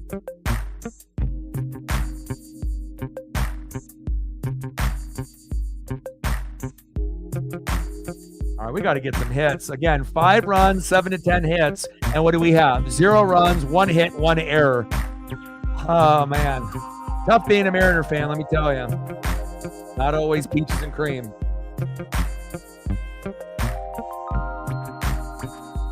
All right, let's go to the top of the 4th inning. Leading off for the Mariners, 0 for 0 with a base on ball. Second baseman, Jorge Polanco. Batting second, 0 for 1. Right fielder, Mitch Haniga. And batting third, 0 for 1, Mitch Garver. Come on, baby. We need the Miaches to step up. Bring the heat and electricity. Let's go. And make sure you guys are taking care of your mental health. Again, make sure you click off the boxes to win the day. Let's go.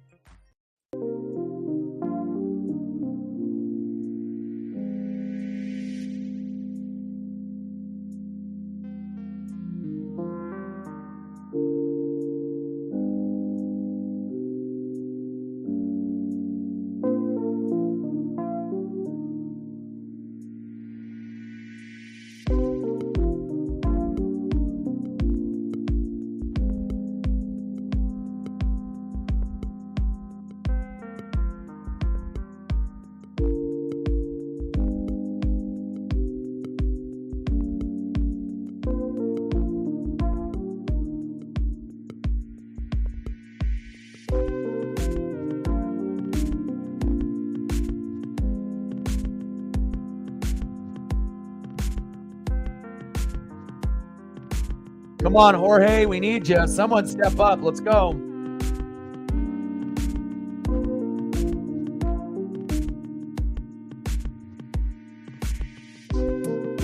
Pitch is outside, 1-0 count. 184 average, 1 homer, 3 ribbies for Polanco. Come on, baby. We got to stay positive. We got to chip into the lead. We got to try to get at least a run in the next 2 innings.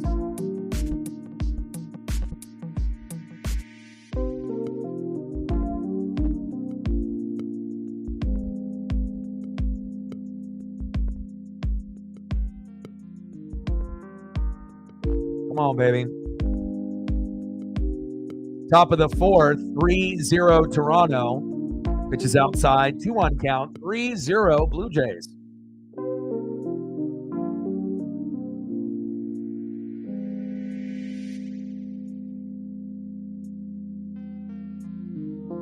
All my Mariner buddies are like, gosh, when do we play the A's? Fuck, the way that we're playing lately, I don't even know if we could beat them. Really rough. You know, can't hit, can't pitch, can't defend. Bullpen's, underwhelming. At some point, we're going to heat up, but it just seems like even though I know, that we start slow typically in April and May and June, and sometimes, it takes us 2 weeks of June to kind of get going. But it seems like even though I know that we have slow starts, we're even slower this year than normal. Very alarming.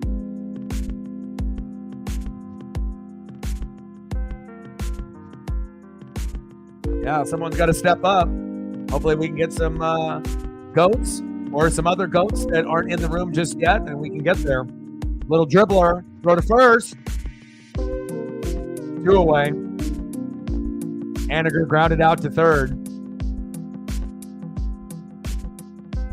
Oh, Haniga. Next up, Mitch Garver. 0 for 1. Come on, baby.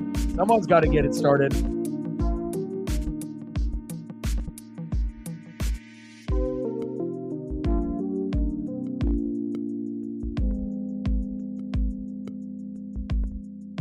Pitch in the zone by Berrios. 0-1 count. Top of the 4th, 3-0 Toronto.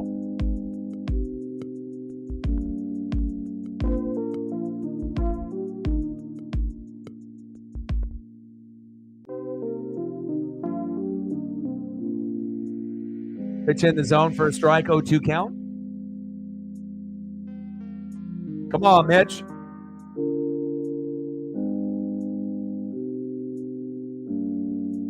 O2 pitch to Garver. Wild pitch. All the way back to the K Crunch sign. 1-2 count.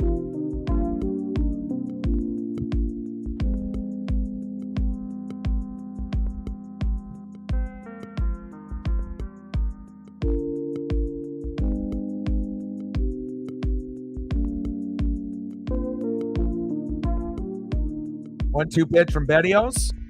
Chop foul. So 1-2. Yeah, I don't know, Focus, if they're ever going to sell the team. I highly doubt it. You know, like I said, it's not going to be peaches and cream and exciting every single year. You know, if you're a fan of any team in the Pacific Northwest, a lot of times there's going to be a lot of sadness and misery and pain. And every once in a while, you know, our teams will be good. And usually when we're good, we'll be really, really good. But it takes a long time to be able to build that. You know, it's not like we're a big market. You know, when you're a small market team, you know, there's a reason why we didn't make the playoffs for fucking 20 years. And, you know, we made the playoffs in 2022, didn't make it last year. And it definitely doesn't look like, at least so far, it doesn't look like we're going to be in contention for a wild card this year unless things drastically change. Pitching needs to be better. Bullpen needs to be better. Hitting needs to be better. Defense needs to be better. You know, especially when you got Josh Rojas, the third baseman. You know, he's already pitched twice in relief, and he's a third baseman. That's a problem. Popped up. Niner Falefa with the third out. Let's go to the bottom of the fourth.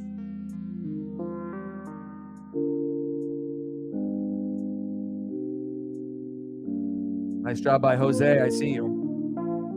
Take a look at Jose's stat line. All right, 4 innings pitched, 1 hit, no earned runs, 1 walk, and 3 Ks. And then Castillo's got 3 Ks as well.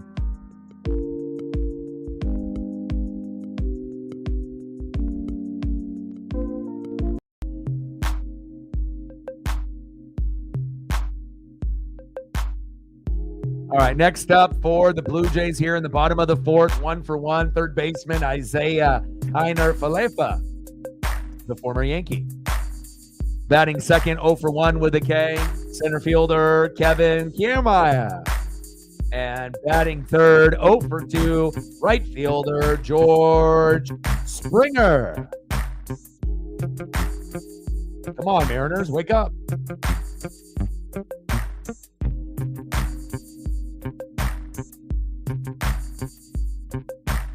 Well, yeah, I would agree. You know, I think a lot of times, you know, it trickles down to ownership, and I know some people want to get rid of Scott Service as well. Sometimes it seems like Scott makes good moves. You know, sometimes he makes questionable moves. But if we ended up getting rid of Service, I don't know if we would be able to get someone better than him, you know, or on his level. I mean, maybe we would, maybe we wouldn't, but it's not like great managers are just, you know, floating everywhere in baseball. It's not like the same in like college football and the NFL, where if you get rid of a guy, you can just bring in another guy and you might have better success. You know, I feel like with the NBA and the MLB, it's harder to find, you know, guys that are respected and that can actually motivate.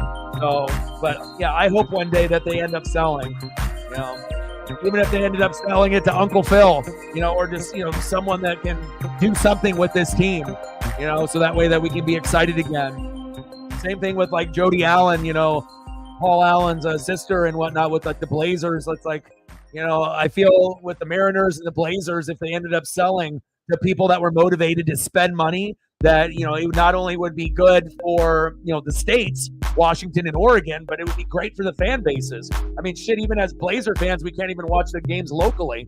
You know, they had them all on KGW, then you had to go to Blazer Cable, and then they have it en route. But, you know, the team is so terrible, like a lot of fans don't even watch anymore. So, and I hope that the Mariners don't get to that point. But the way that the season is going, it's not looking good right now.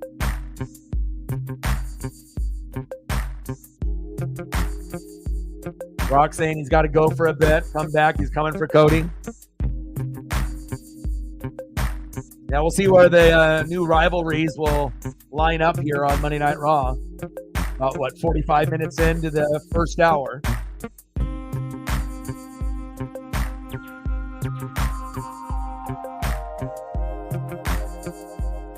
Yeah, that's the thing that really irritates fans too, when they're not spending money to make the team a contender. They just feel that they can do the bare minimum and they hope the players overachieve, like we did a couple years ago with Julio, Cal, and George Kirby in their rookie year. And it took Cal Raleigh with that home run to get us there, and we ended up beating the Blue Jays, but lost to the Stros. Could have beat the Stros, but you have to spend money if you want to actually build a contender. You just can't rely on the players or try to moneyball the situation like the movie, and then all of a sudden you're just going to get guys that have good averages, and then you think the chemistry is going to eventually work out.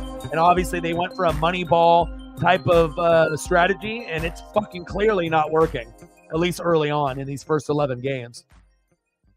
But again, I've been watching and I've been a fan since the 80s, so this type of start doesn't surprise me one bit. Chopped. Kiermaier with a nice single.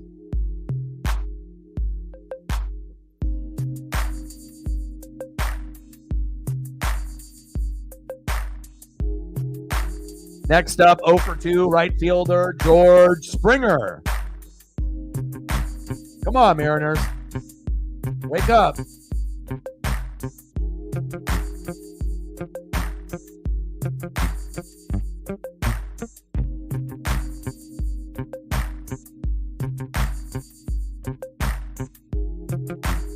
Pitches outside, 1-0 count. 175 average, 2 homers, 2 ribbies with an OBP of 313. Runner at first, 3-0 Toronto. Come on, baby.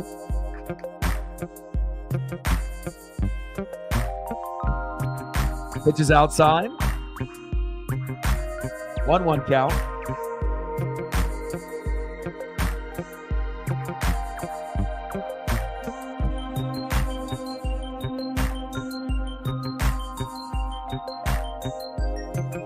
Damian Priest, suited and booted. He got the new plates on the belt. I saw about 20 minutes before Raw started. There was a post showing the new plates going in. Bottom of the 4th, 3-0 Blue Jays. 1 away, 2-1 pitch from Castillo. Throw to first. He is safe. Yeah, for me, there's going to be a lot of streamers and a lot of content creators that are just going to fucking be negative 24/7. It's not going to make things any better. I mean, the world is, it feeds off negativity, and, negativity and being negative and then talking with other people and being negative, that's not going to make the Mariners get hits magically, and that's not going to equate to runs. The more bitching and moaning and complaining and talking shit, we have to, some people have to be positive, and if I have to be that guy, the sole Mariner streamer that has to be positive compared to everyone else, I guess I'll be it. But again, I've already gone through the good, the bad, and the ugly. So, I feel that, being as positive as possible, we got to. Someone's got to be positive, and hopefully that, we can climb out of the rut.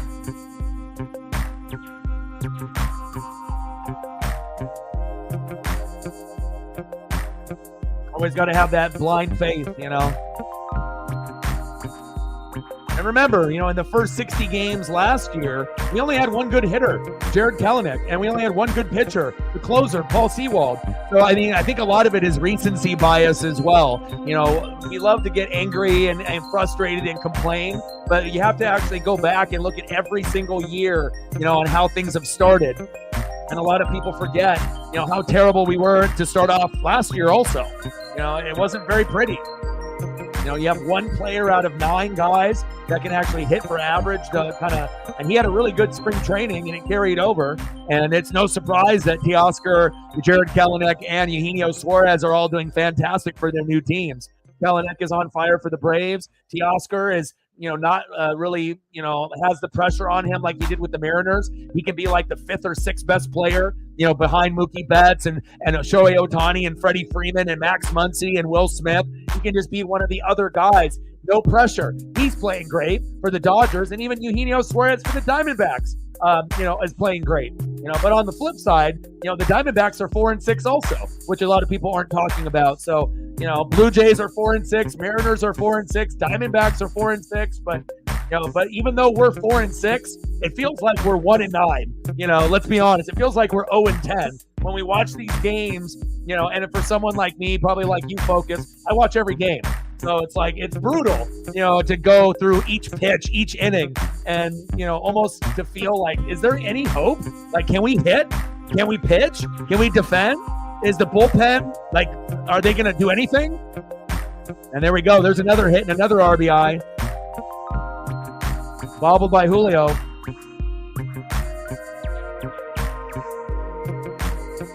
"4-0 Blue Jays.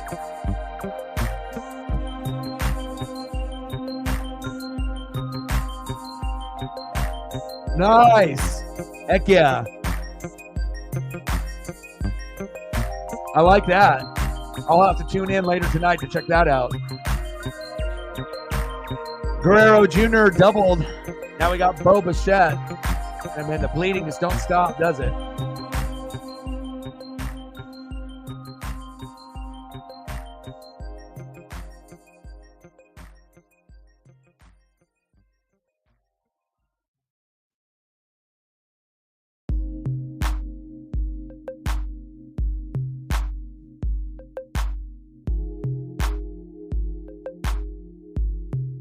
Mad Dragon NXT Tampa's on Raw. Hell yeah. Big swing and a miss by Castillo to Bichette. 0-2 count. 4-0 Toronto.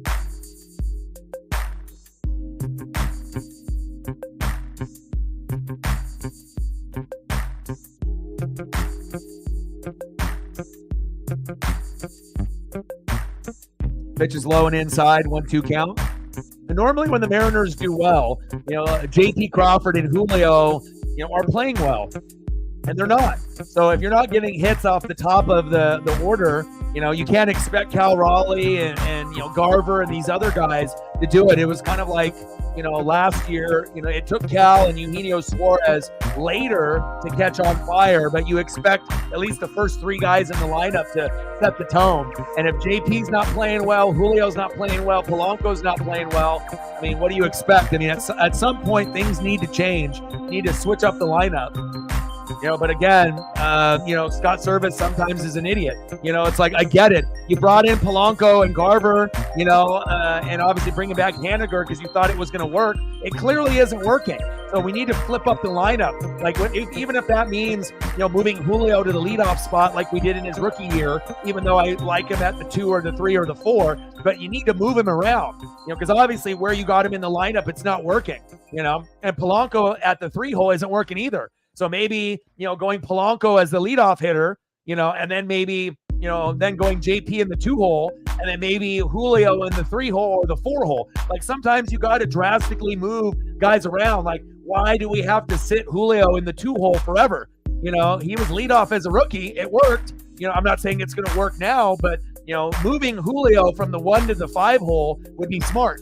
Sometimes, moving him into the 5 or the 4, it's not disrespectful. We're just trying to find the right combination of guys to get fucking hits and runs, and again, for someone that's been watching this team since 85, it's like, if the fans are noticing these things, why isn't Scott Service noticing these things? Why are you so goddamn stubborn sticking with this fucking same lineup? Change it up. We have nothing to lose. We're 4-6,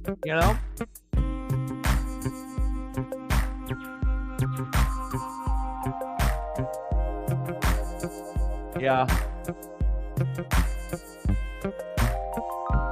See, for me, and I've told this story, too many times, but, Ken Griffey Jr., 7 years old, autograph, met Ken Griffey Sr., changed my life, still got the Don Russ rated rookie autograph, one of the cleanest autographs in sports, not just baseball, but in general. He took the time to spell the whole name and, changed my life forever. So, like, once you end up, either meeting Griffey or Randy Johnson or Edgar or, Ichiro, obviously that will change your life forever.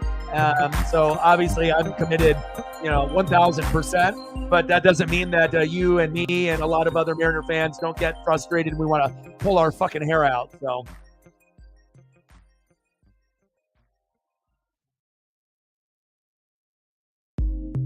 Raleigh grounded out to second.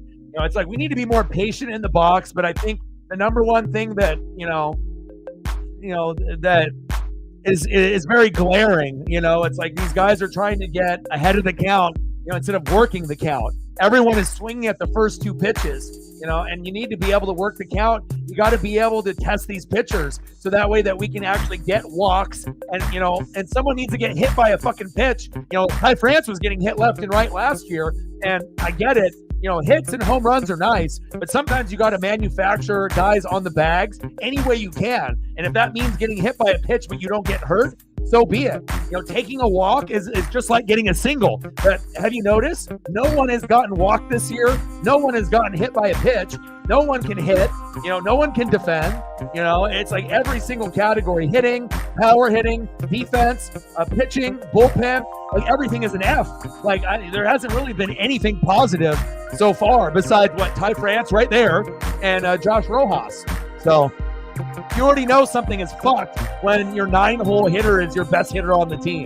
That should be like a glaring statistic for fucking, Scott Service. But again, this is us before the season started, and this is us in Game 11, right?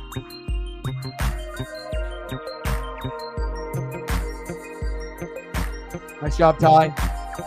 At least we got two guys that are, hitting at average.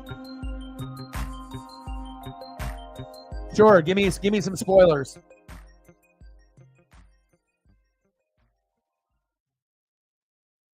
Yeah, never met Ichiro, but yeah, I've been a big card collector, figure collector. I got like all the Griffey starting lineups in the package still. I got all the Griffey McFarlands, even the Chase figures.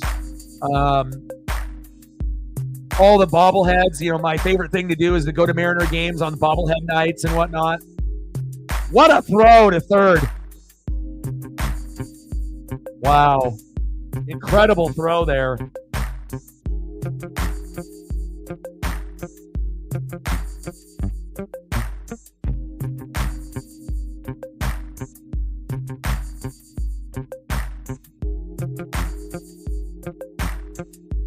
I had a choice. When I was a kid, I didn't have the Upper Deck card. I have it now, years later, when I was like in my 20s, like 20 years ago. But when I was a kid, everyone was chasing the 89 Upper Deck.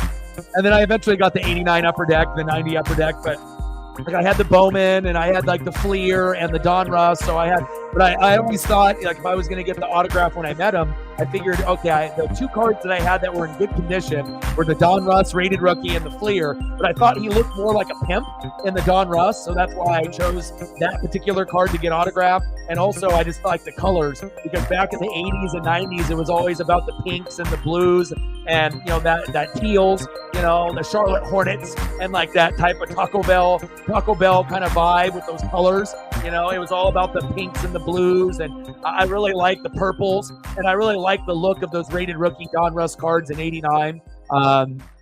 So even though it's not necessarily worth a lot, it's a rookie year auto, so maybe $100-$150, but I never will sell it. It's just it's something for me. It's a personal item.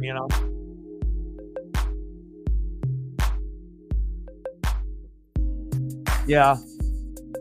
I mean, I got the Julio rookie one still in the box, and I got the Edgar Hall of Fame one still in the box, and James Paxton with the eagle on his shoulder in the box. But then I got a few that I've taken out because you can just unclip the back. It doesn't ruin the box if you like unclip the back and open it up. It's not like one of those boxes where you open it up and it ruins it all together. So I got like on my windowsill, I got Randy and Dan Wilson. I got a Griffey. I got Ichiro and Griffey. So I got two of them that have two. And I remember when we had COVID, they were going to do a Ken Griffey Jr., Ken Griffey Sr. dual bobble. I had tickets for the game, and they never issued that bobble since then. So they just like held on to it, or they canceled it. I hope they end up issuing that bobblehead because that was one that I really wanted. The Ken Griffey Jr., Ken Griffey Sr., based on when they went back to back and they were on the same team in 1990. I really wanted that dual bobble, both of them in the Mariner uniform, senior and junior, but the double bobbles are very, very cool, but the single ones are pretty cool too. But I got the Randy Johnson and Dan Wilson. I was looking for that one at a card shop for like 10 years, and I finally picked that one up a couple years ago. And then I got a few others, but the whole, starting lineups, I got some Randys up there and whatnot. And yeah, lots of Mariner collectibles for sure. 4-0 Blue Jays. We're at the top of the fifth. Oh, come on, Rojas. Someone's got to get some hits. And again, if we don't get 5 runs or 7 to 10 hits, I mean, you can pretty much assume the Mariners are going to lose 90 to 95% of the game. And that's how it goes. Not only do you have to hit the 5-run number, you have to get 7 to 10 hits. And there's a crazy stat that showed, and as we get Rojas to strike out, if the Mariners end up getting like 10 hits or more, the Mariners record since a few years ago is incredible. Like the amount of wins that we have once we get 10 plus hits, it's an insane number. Compared to the losses, for example, 80 wins and 20 losses when we end up getting more than 10 hits. That's not the exact number, but it's something like that, and it's very drastic. It shows you we can't hit at all. And then when the pitching was supposed to be top 5 rotation, with Luis Castillo and George Kirby and Logan Gilbert and Bryce Miller and Brian Wu got hurt, and then Emerson Hancock, the team has been terrible. So all these dreams that we had of having this top 5 staff, you don't want to see your number one go 0-2 with a 6.75 ERA. And I was telling people before the season started, I think Castillo is our 4th best pitcher or 3rd. I don't think he's number 1. I would rather go with George Kirby and Logan Gilbert, and then Castillo, then Miller, and then Wu. And Hancock's not good either. So rough start being a Mariners fan.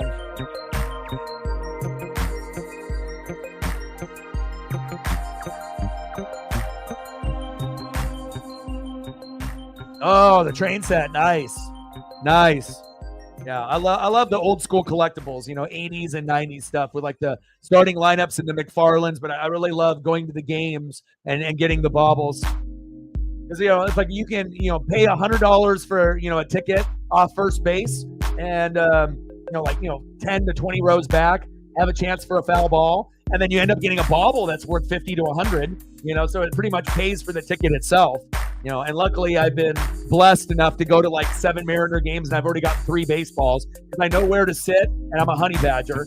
So I got a Kike Hernandez ball, a year or 2 before COVID. That was my first one. And then in Julio's rookie year, I told everyone on the channel I was going to get a ball. I did. I got a Julio foul ball in the 9th inning. In his rookie season against the Royals against Bobby Witt Jr. when I went to go see him. And then a couple weeks later, I got tickets for the Yankees when Aaron Judge had his 62 home run season. And I told everyone I was going to get an Aaron Judge ball, and I did also. So Kike Hernandez, Julio Rodriguez, and Aaron Judge. That's a pretty good collection of baseballs considering I've only been to 7 Mariner games. And I got 3 baseballs already. All right, we're going to the bottom of the 5th. 4-0 Blue Jays. Brutal.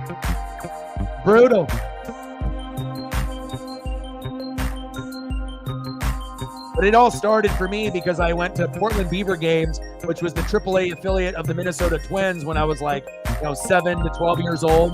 And I ended up getting 2 foul balls, twisting my ankle on both of them when I was 10 years old. So I already was a honey badger even when I was young, and when I was in 4th grade, I ended up getting both of those, got them autographed by some of the players.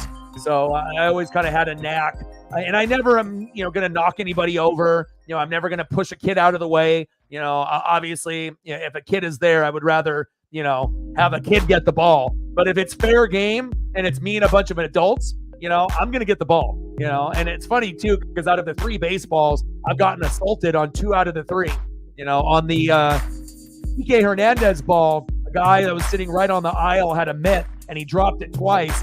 It went to the ground. I scooped it with my offhand, my left hand, and then he body checked me from behind to see if I would drop it. And then my knees hit the steps in the 1st inning, and my knees bled for 9 innings, but I got that ball. And then when I got the Aaron Judge ball, it was me, my buddy, and then this girl, and we all kind of came together, and it went up in the air, and I Spider-Man that shit, and I got it. And then she turned around, screamed at me, and then she slapped my leg. She had the Aaron Judge jersey on, and the kid had an Aaron Judge, and then the boyfriend had the Griffey jersey. You know what I mean? If I would have screamed at someone and hit someone on the leg, I would have got arrested.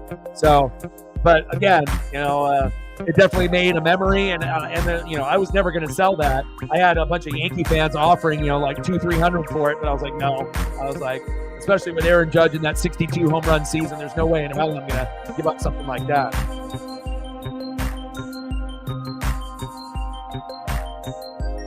Yeah, I got mini bats, from the Portland Beavers and mini bats from the Mariners, but not full bats, though.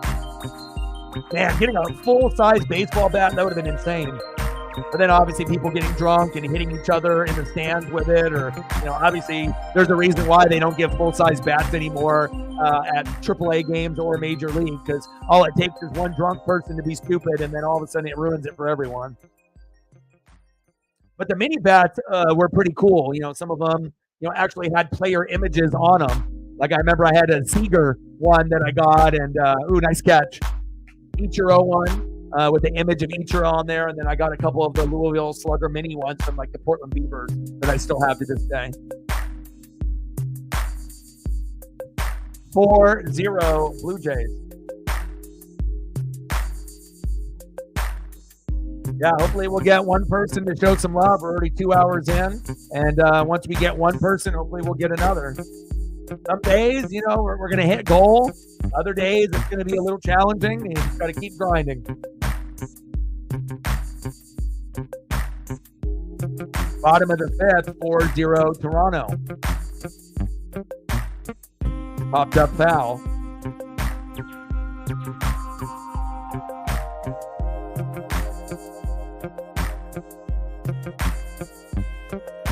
Edgar Martinez.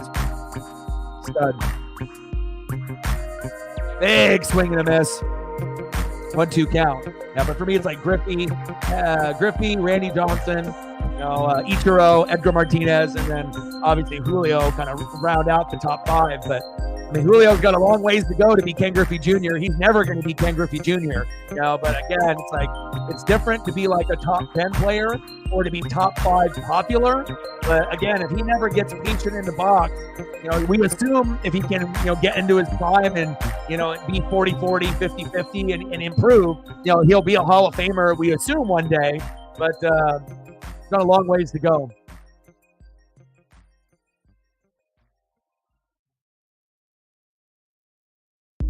Practical jokers. These the kid to get a ball. Yeah. And usually for me, I know where to sit. I always get aisle seats with my buddy, so that way I can go up and down the aisle if I need to give me a better chance to get a ball. And I always get seats between row 10 and row 20 on the lower level, either off first base or third base. That way I know I'm going to be able to have a good chance, to get a baseball. And, again, a lot of times people are drunk or people are on their phones. I'm not, going to be superly, wasted, and I'm not going to be on my phone. So it's all about split second, moving, because, when a baseball is in the air, you got a split second to react. And if you react, you might get it. If you don't, you have no chance in hell. So. Wow. Biggio line drive into right field. Doubled to right. Man, this bleeding is just not stopping. We're bleeding out right now. Craig Biggio, he's happy about that one. Kayvon Biggio with the double. 4-0 Blue Jays. I think it hurts more this year than in previous years because of the expectations and how we did in spring training. Starting off as the worst team in spring training with like a 1-9-1 record. And then we got super hot and we're like 15-13 to end spring training. And we assumed that everyone's hot bat would carry over to the regular season, but it hasn't. And the pitching has been terrible too. So it's hard, to have like these unrealistic expectations or these expectations we thought, that were going to happen. And then clearly the opposite. It's hard being a Mariner fan, let me tell you. Yeah, again, I do this full time and whatnot, and normally, around my birthday, usually around the end of April, beginning of May, I go with a buddy and we get a real nice hotel. But finances have changed for me, and I got a pup, so I have to kind of raise my pup and everything, and make sure that I'm not with the girlfriend that I was with in previous years. So different living situation, different situation overall. But I am going to the July 4th game against the Orioles. so that way I can actually check out Gunnar Henderson and Adley Rushman and check out the O's and the fireworks show. But that's the only game I'm going to Seattle so far. But I try to go to 1 to 3 games a year. End of the 5th inning, 4-0 Blue Jays. Yeah, I'm always willing to hang out with people from the channel, if I end up going up there, absolutely. Always a party, always a good time. But we got pretty good seats for the Orioles. Like section 119 is money, to get a foul ball, or to get a ball thrown into the crowd by like JP Crawford, who typically does it. Sometimes I'll have other players do it. And we're like, row 10, row 15, row 20, like usually in that general range is where you go. Like you can get tickets in the front row. The problem is if you get a ticket in the front row, they're going to give it to a kid. And you don't want to be that guy, that's robbing a kid, especially a little boy or girl, from a baseball. So to be able to get one fairly, to have it either thrown into the stands after an inning from like JP Crawford or to actually get a foul ball, usually one section like 119 to 121, right off first base, right outside of the dugout. It's a good trajectory. And 2 of my foul balls have been in those sections. And then the other one was the Aaron Judge one because I wanted to be in front of the Yankees dugout because I knew that they don't throw out the ball into the Yankee fans as often as the Mariners do it. The Mariners will throw out the end of inning ball every time. So there'll be 9 baseballs that they throw out after the end of the inning. But when the Yankees came to town, they only did 3. And I was, obviously lucky enough to, get the Aaron Judge. And lucky enough, Aaron Judge was the one that threw out the 3 baseballs for the Yankees and whatnot. And, they usually do 1 short to like little kids, 1 to a different direction, and then they usually do 1 about 15 rows up. And if you're lucky enough to be in that section, then you might end up getting 1 or you get a foul ball. So. I got an American Staffordshire Terrier, like pity mix. So.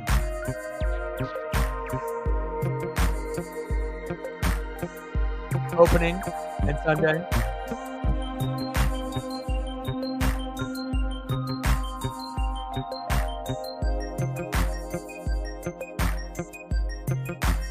Julio's retired.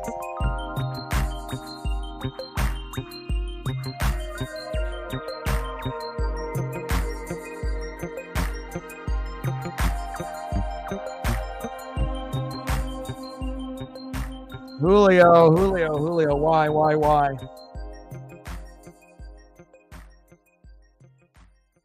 We're at the top of the 6th, 1 away, 4-0 Blue Jays.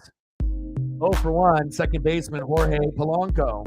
We need some electricity, baby. Let's go. Come on, Polanco. You hit your first home run just recently. Little dribbler. Biggio, got him. Wow, what a throw.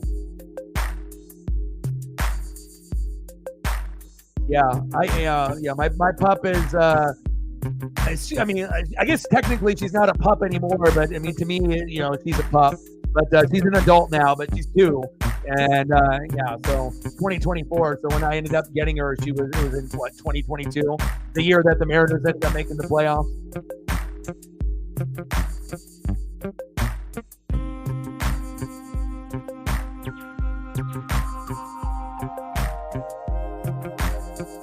But it definitely changed my life, big time. My mental health has never been better. And since COVID, I've lost like 90 pounds.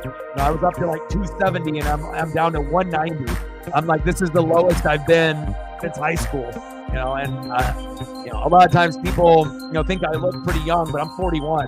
But a lot of times people think I'm in my late 20s or early 30s or mid 30s. I got good genetics from my mom and my dad, but to be 270 and to go to 190, it's a big difference. But also too, I walk my pup an hour and a half, 7 days a week, and I've done that for like a year.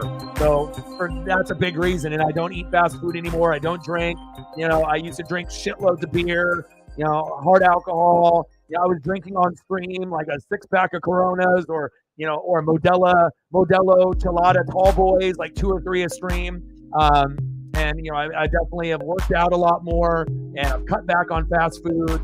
I'm eating healthy, more like veggies and rice and like noodles and stuff. And it's been hard, and obviously I want to go to Flavor Town and eat burgers and pizza and tacos, but I wouldn't trade it for a thing. Like, my mental health has been at an all-time high, and I don't want to go back to where I was. So appreciate that, man. But, I've never thought I could lose that weight. Like, I still, in the past would have like heavy depression, heavy anxiety, addiction, and it's like really hard to get out of an addiction of any kind, alcohol or something, more worse, right? And then obviously, with depression and anxiety, sometimes it is linked to addiction, sometimes not. And it's really hard to be able to kind of get back on track. But one thing is for sure, if I didn't have my pup, I wouldn't maybe even be here today, to be honest with you. It definitely saved my life. So, top of the sixth, 4-0 Blue Jays. 2-2 count, Haniger in the box. 2-2 pitch is outside, 3-2 count. Let's go, Mitch.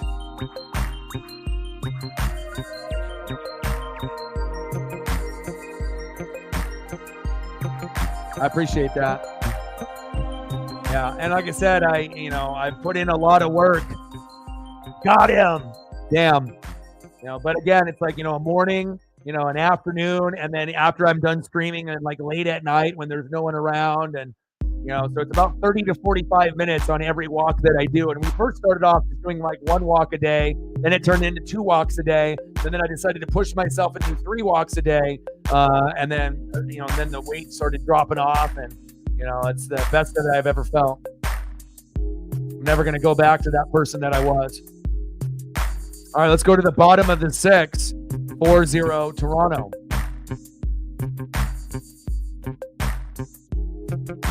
And hopefully we can end up getting some hits.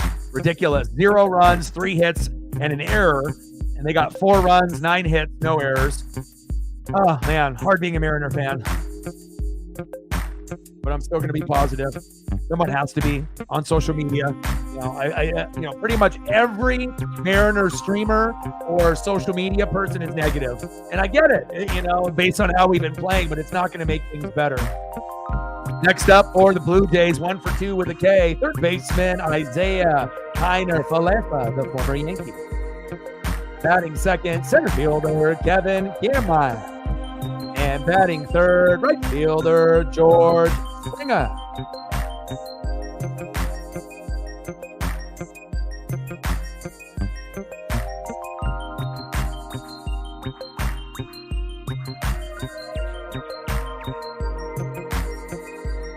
Yeah, it's hard to have discipline. I think, holding yourself accountable and having discipline is the hardest thing to do in life. Like for me, I sacrificed a lot for this channel. PSA 9 Jordan rookie, that's worth 20 to 30,000. I sacrificed that for this dream, and it took me 10 years, to go full time. And, I made, quite a bit less money, last year compared to the year before. But again, it's not about the money and it's not about the fame, it's about trying to do your dream, and I wouldn't trade it for anything, even if at times it's hard, financially, but I would rather do this and sometimes struggle, than do a full-time job that I hate and make bank. Sometimes, you have to sacrifice for your dreams and your goals. So, but I'm over 20,000 subs, over 2,100 videos and live streams since 2017. It takes a lot of hard work, a lot of discipline, a lot of effort, not only on this side, but, the commitment I have to my pup as well. Bottom of the 6th, 4-0 Toronto. They got Miller on the mound, and we're not talking Bryce. Another loss for Castillo. Well, he's 5 innings pitched, 9 hits, 4 runs, 1 walk, 6 Ks. And there was definitely people that wanted to argue with me that they thought that Castillo was the number 1. And, maybe in 2022 and, Cal and Kirby and Julio's rookie year when we brought him over from Cincinnati, that was a true, okay. But since then, he's really been hit or miss, and more miss than hit. So it's like, I don't think he deserves to be, the number one. I think that I would rather go with like Kirby or Logan Gilbert, honestly. I think Castillo is, down to the third spot. Some people want to argue, but now, almost essentially 0-3 with an ERA of $1 billion. I mean, I don't think anyone can really argue with me now. They wanted to argue early on, but I mean, the results are clear. He hasn't been good, but also the hitting hasn't been good either. So, it's kind of a little bit of both, but, him himself, hasn't been good, and the whole pitching staff really hasn't been good overall. For strikeout.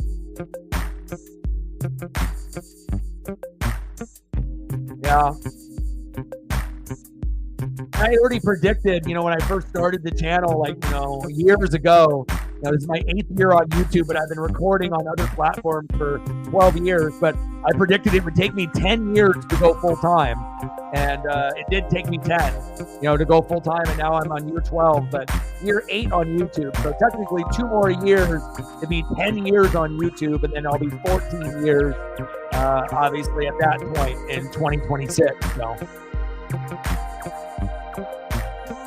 But I am proud of, because like I said, to be over 20,000 subs, only 2% of YouTube channels, get over 10 to 20,000 subs. And, I still feel I'm only 1% into my journey.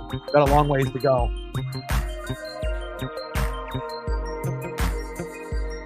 One side of the bat got hits off Castillo. Righties or lefties, do you remember? Yes. Until they end up joining the Big Ten, at some point or another, you would assume that they would. I'm actually kind of surprised that Notre Dame hasn't joined the Big Ten, but now USC is there. Michigan and Ohio State is there, right? So it's like a lot of the rivalries are there now. So especially with USC joining, with Oregon and Washington and UCLA. But obviously being independent has worked for them. But it wouldn't shock me, in the next 20 years if Notre Dame doesn't join the Big Ten. It would kind of make sense. On the corner, second strikeout. 2 questionable strikeouts there by Miller, but we'll take it.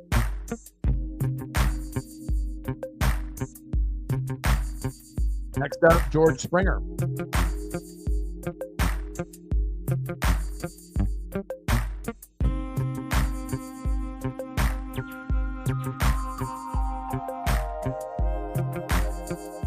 Big swing and a miss. 0-1 count. Bottom of the 6th, 4-0 Toronto. Shout out to all the people watching on Twitter/X. We got 125 people in the room. We had 820 last night between YouTube and the other platforms and Twitter/X. Popped up. 3 up and 3 down. End of the 6th inning. Let's go to the top of the 7th.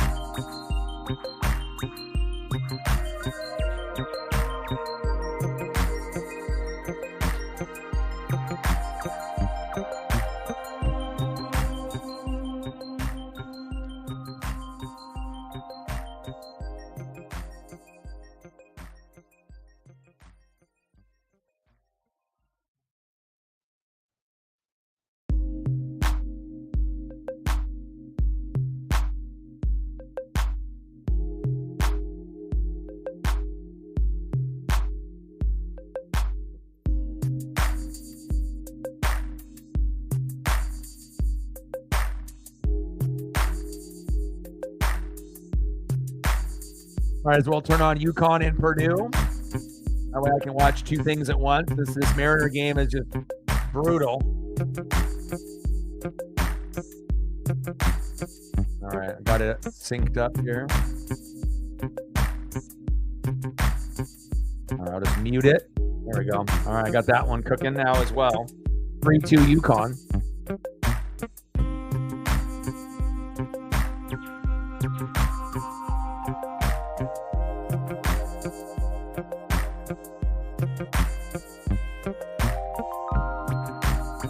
Oh, Mariners. Come on now. Brutal.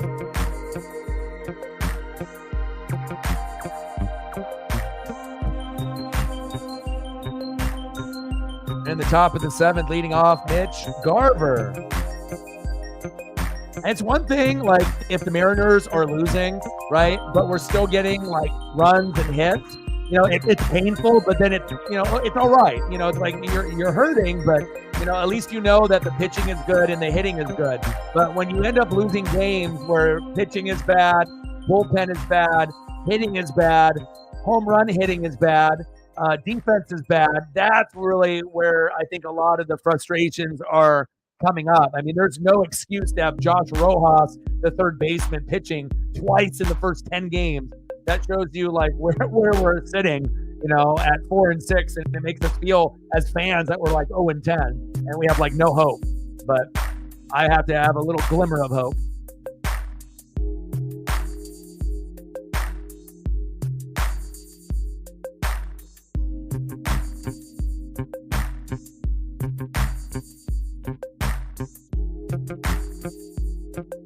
Pitches outside, big swing and a miss by Garver.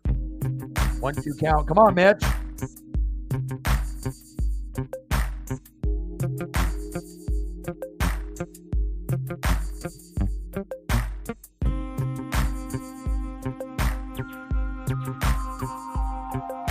Garver lined out to center. One away.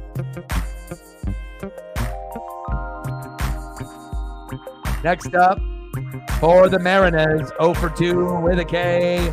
Catcher, big dumper, Cal Raleigh.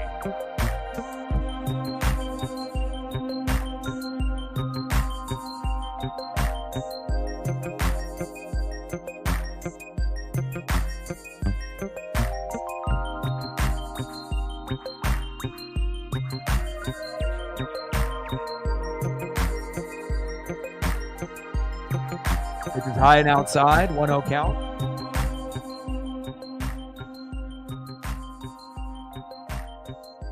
Well, hopefully we can get some runs at some point or another. I'm going to be doing the Mariners and Blue Jays tomorrow at the same time at 4. Hopefully we don't have a repeat performance. And then on Wednesday they play at noon. And the last time that we had an early start at like 12 or 1, we got obliterated. George Kirby was on the mound and we lost 8-0 to the Guardians. So playing early does not suit us very well. And I guess playing late doesn't suit us well either. So hopefully things can turn around. Big swing and a miss. 2-1 count. Seeing a team with Miz and Truth. What would you give the first hour and a half of Monday Night Raw? Any surprises? Anything, you know, like what would you grade it so far for the first half of the show on a scale of 1 to 10, Odin, on Monday Night Raw? A 5? A 7? 8? What would you grade it? Seems like a lot of talking, not a lot of matches.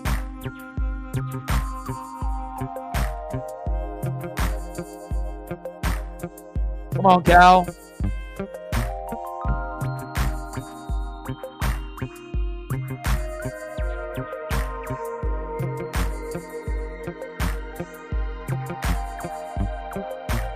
We need Cal's first home run of the season.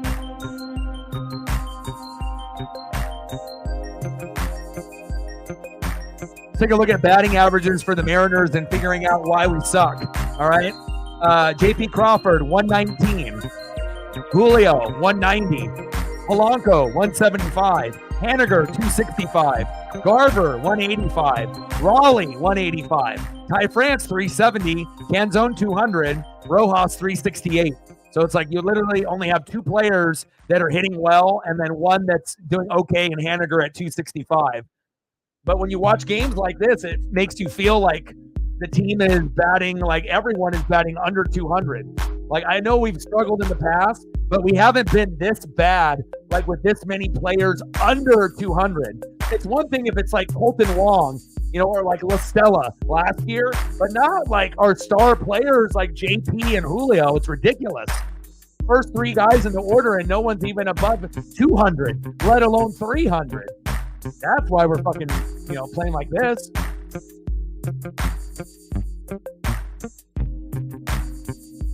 Yeah, Haniger until he's hurt. Hopefully he can stay healthy.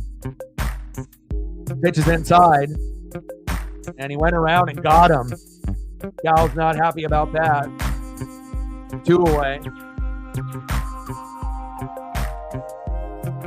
Next up, first baseman Ty France. But even in the years past when we sucked, we never had this many players under 200. Never. You know what I mean? Like, I've been watching, pretty much every game for years and years and years, and it just hasn't been this bad. But again, at least, on the bright side, it can't get any worse, can it? I mean, we could be 0-10. Imagine what the vibe would be like if we were 0-10 right now, So, I mean, we can only go up from here.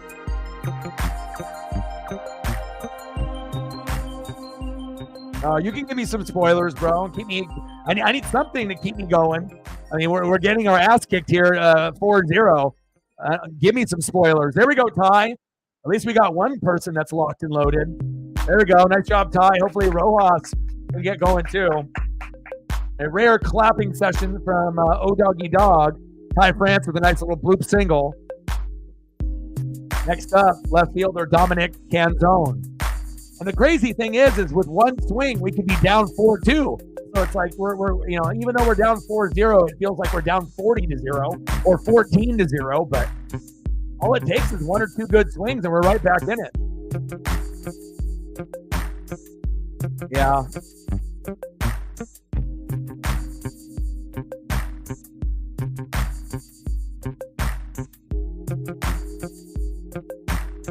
Yeah, but with all that being said, the chain is still going to be worn every game. The bandana, the hat, the jersey, the Griffey sewn, it's still going to be rocked no matter what. Bedio, 6.2 innings pitched, 4 hits, no earned runs, 1 walk, and 6 days. Great job by Bedios, and they're going to bring in Garcia. We'll make sure we give him some love. Nice job, Jose. I like that photo. That one as well. Came into the game with a 1-0 record with a 2.25 ERA.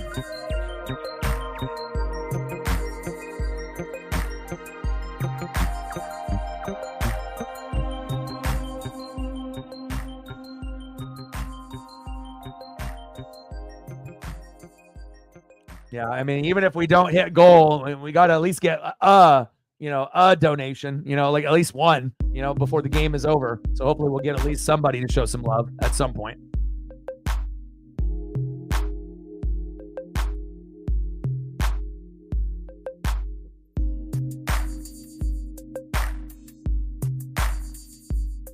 Yeah, I got this one, and then my buddy ended up going to the All-Star game, and I got the All-Star game chain here also, but I haven't rocked that one. I'm probably not going to wear that one until the All-Star game itself and whatnot. But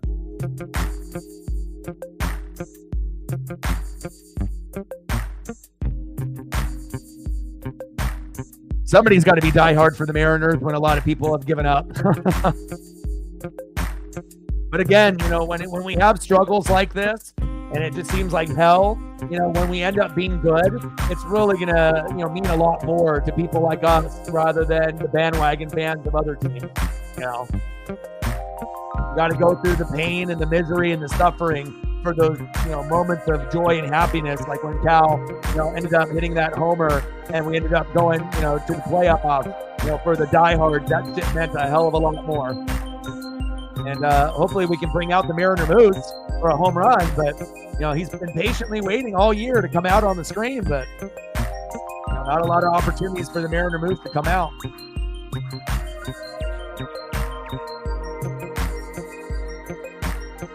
.200 average, 2 homers, 5 ribbies, OBP of 200, top of the 7th, 0-1 count, runner at first, 2 outs, left fielder Dominic Canzone. Let's go, Dom.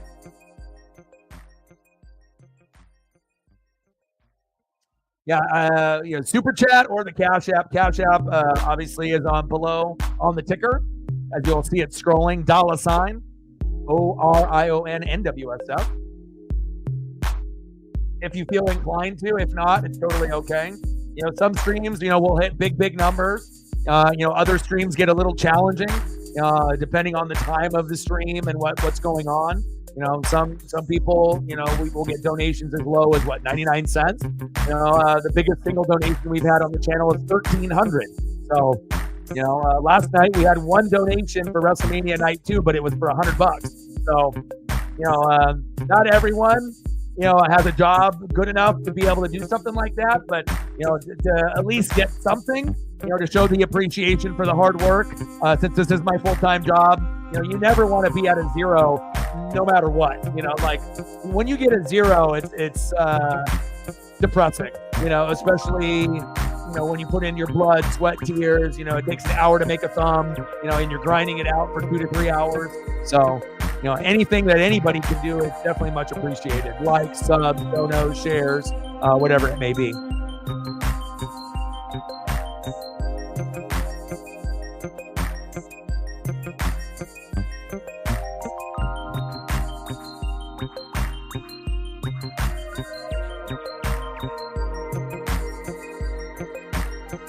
Lauren, this is brutal the Mariner side of you is depressed, but the Blue Jay side of you is excited. Rough, man. Rough for Mariner fans.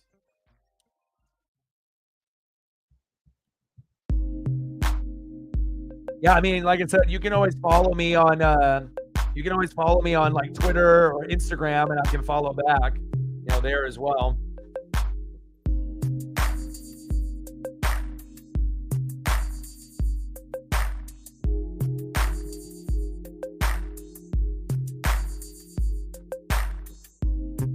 Yeah, but again, if you don't have very much and you're tight on funds, it's all right, man. Hopefully there'll be someone, that, has a few extra dollars that they can end up doing it. Only, do it, if you feel that you can afford to do it. So it was coming out nice.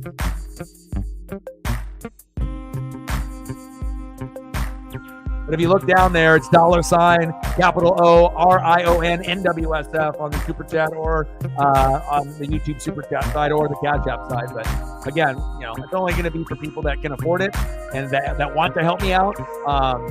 Vlad popped up, but anything is appreciated. Likes, comments, shares, subs, and donos. It's not, everything is appreciated. Bottom of the 7th, 4-0 Blue Jays. Next up, Bo Bichette.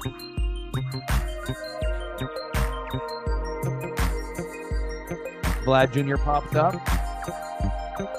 Next up, shortstop, Bo Bichette.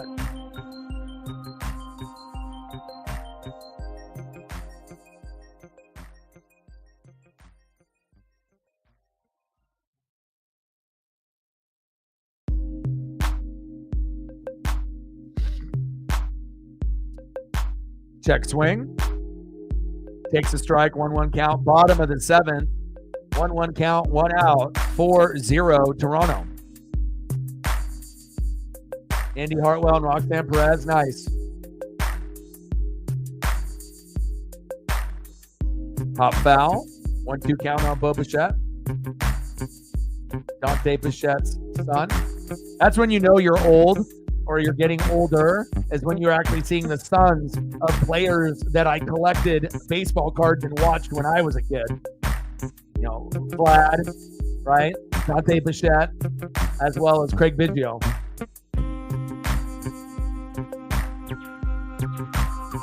One-two pitch.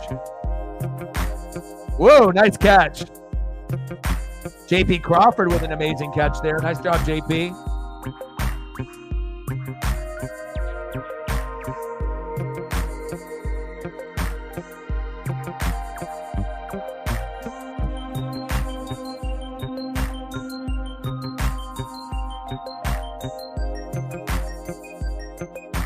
Nice job, JP. Great defense there. Waiting to use that photo all stream, and there it is.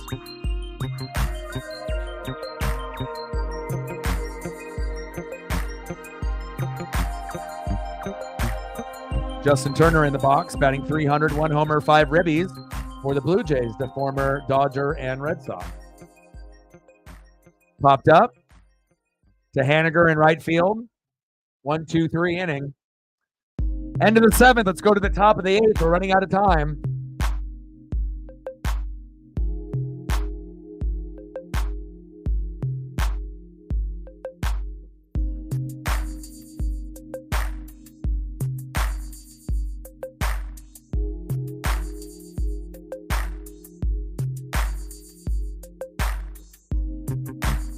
right, I got a follow request.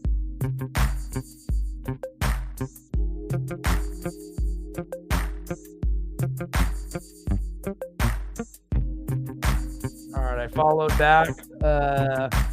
Millsy Koa and King Pokemon.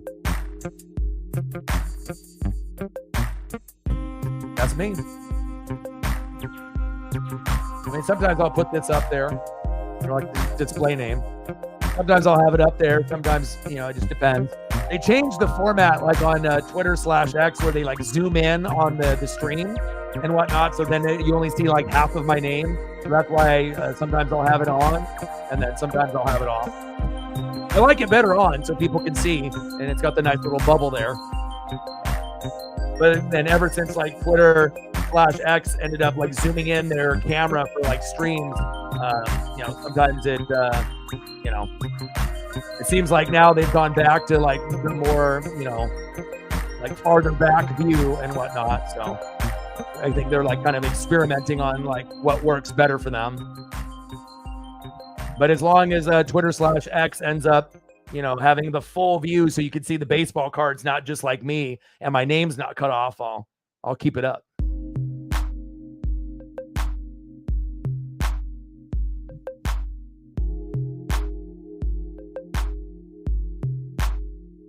I think it kind of looks better, you know. I guess it just depends, you know, on you know, with my name on there or without. Can't hurt, so that way people at least know who I am. But that was the reason that I took my name off for a little while, is because like Twitter/X started doing like a zoom view of the live stream, and then it just looked weird when you could only see ON, you know, or ION, you know, so.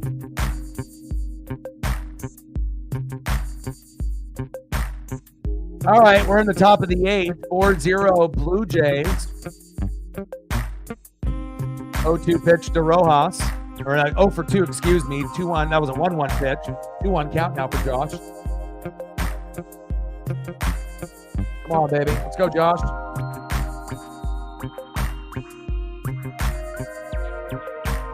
Two-one pitch. Low and in the zone. 2-2 count. Could be worse. We could have Angel Hernandez umping.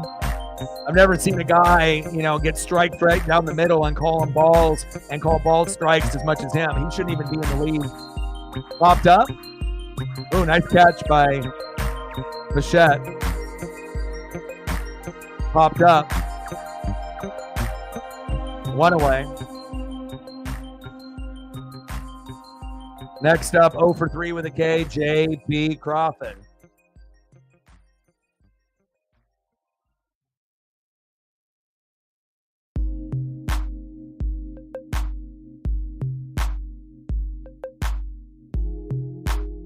John in the building. What's good, John? And hopefully they can link things up, like I said, through like Twitter/X, so that way that people can donate from there, people can comment from there, people can, you know, interact, you know, from that side of it as well. But they're not able to like the stream from there. They're not able to donate from there unless they do Cash App, and then, you know, so hopefully they'll be able to integrate everything, likes, subs, donations, shares, everything. JP Crawford, back.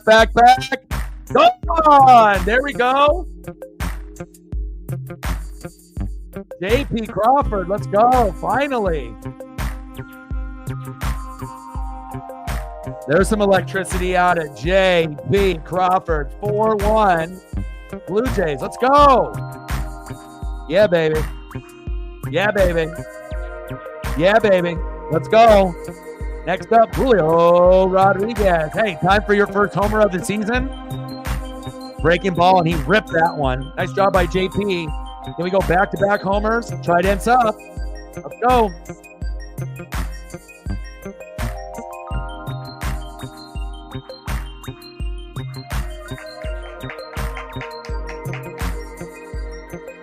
Nice job, JP.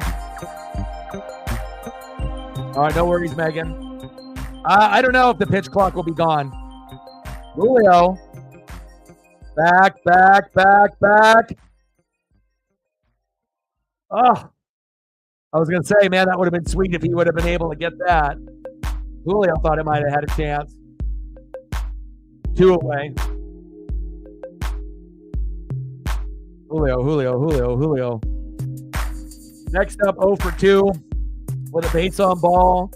Second baseman, Jorge Polanco. Bring that electricity, baby. 4-2 loss is a lot better than a 4-1 or a 4-0 loss. Come on now.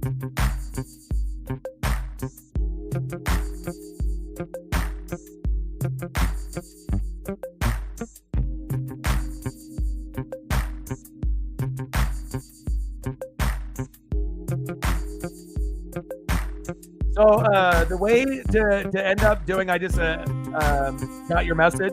So the way to do it is like there's a little like a cash symbol on the actual live stream on YouTube. You can click on that and then you can donate that way. Or if you have a Cash App, then you can donate on Cash App $ORION_NWSF if you choose to do that Focus West. So that's how you do it. I don't necessarily have a link. You just have to do it on the YouTube stream itself, on the little area there with the $, or on Cash App if you have a Cash App profile or a Venmo. Those are the ways those are the 3 ways that most people donate to me, either through Venmo, which is very rare, Cash App, and then obviously the Super Chat through YouTube. Top of the 8th, 2 outs, 2-2 count to Polanco. Garcia, 18 pitches in. Polanco, 0 for 2. Let's make it 1 for 3. Oh, that's okay. You can root for the Blue Jays. Pitches outside, full count, 3-2 count. Leaves 3, Penguins 2. Nice.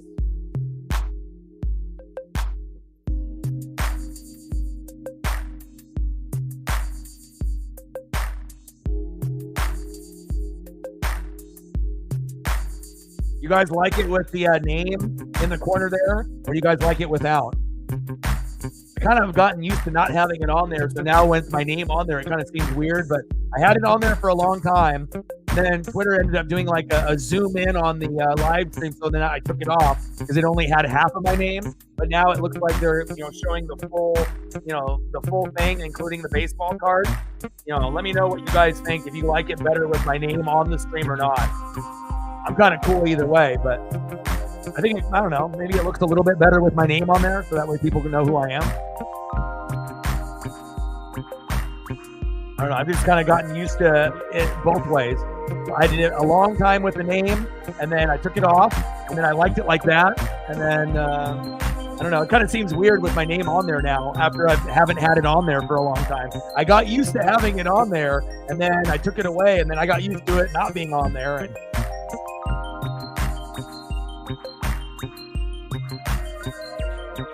you like it without?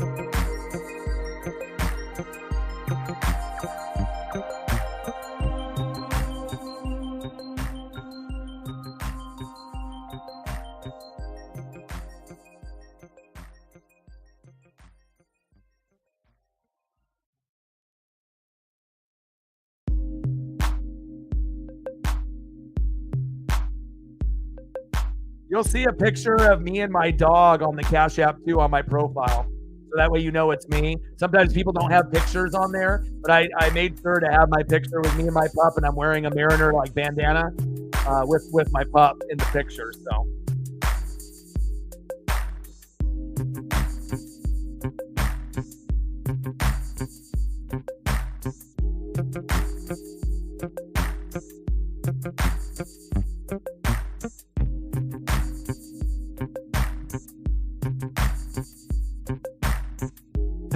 Yeah, that's all good, Megan.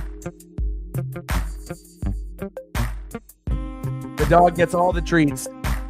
Yeah, I mean, I've never had love, unconditional love, like, as far as like, you go through relationships with like, I've never been married. I don't have any kids. And, a lot of the relationships I had in the past weren't very good, and I'm a real loyal person. So usually it's like when I am with someone, I'm with them for like a long time, like 5 to 8 years. So usually it starts off kind of good, but, sometimes it's a little rough, but like with my pup, it definitely changed my life and definitely one of the biggest loves of my life, the Paisley pup. Yeah, I mean, Ollie, has that same type of vibe. It might not be your kid per se, but you treat Ollie as if it were, with all the love and respect and joy. So, yeah.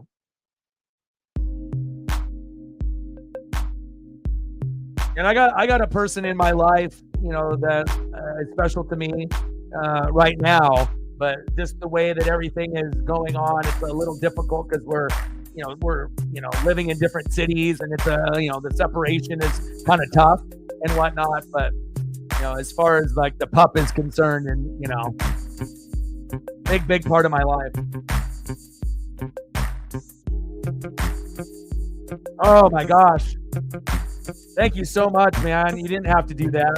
I appreciate you more than you know. I mean, hell, dude, like, even if it was 99 cents, it's crazy too, because we had a homie, Walter, that comes through for my wrestling stream, and he just came in, right?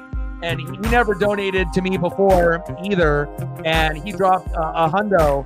I thought he was just going to drop like a 99 cents, because most people, when they ask to donate for the first time, there's been times in the past where it's been like 99 cents or like $1, right? And I'm like super thrilled for anyone that donates to me for the first time, even if it's $1. And some people have the mentality, well, if it's only 99 cents or $1, he's not going to care or appreciate, which is completely false, because every dollar, counts, even if it's 99 cents. Wow. Thank you so much, man. Like, Walter donating for the first time to me last night. We only had one donation all night last night for WrestleMania Night 2, and it was for a hundo. And thank you so much, Focus West, coming through. This is up and above and beyond. Thank you. I appreciate you. What do you want me to obviously on the stream itself? What do you want me to put as far as your name on the stream for the dono? You want me to put like your Cash App name? Do you want me to put your first name, like your first name, or do you want me to put your name that you have on the stream? Because obviously I like to be able to be respectful. Sometimes people don't want me to shout out the government name, and I get it, privacy. Okay. You are, yes. I appreciate you.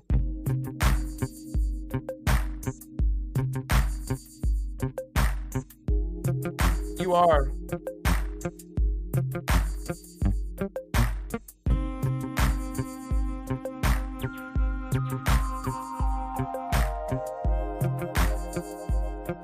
Thank you so much, man. Like, it makes me emotional inside, because like I said, I work so hard, on this channel, and I hate, just grinding it out. And then, if it ends up being a 0, and normally we never get more than 3 streams in a row of like, no support. That's like the most I've ever gotten is 3.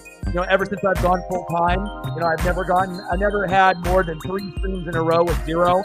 And even getting 1 stream at a 0 hurts. 2 in a row hurts. 3 in a row starts to get me to a point of like depression a little bit, and anxiety. Thank you so much. This was very unexpected. Look at this. Wow. Mills Dog the God, aka Focus West. Not just $1, not $2, not $100, $200 dono. Plenty of treats for my pup. Thank you so much, man. And obviously Matt, trying to be able to run things as lead mod, and Megan as the backup. Sometimes people are going to be able to do it. Sometimes people can afford it. Sometimes people can't. I totally understand.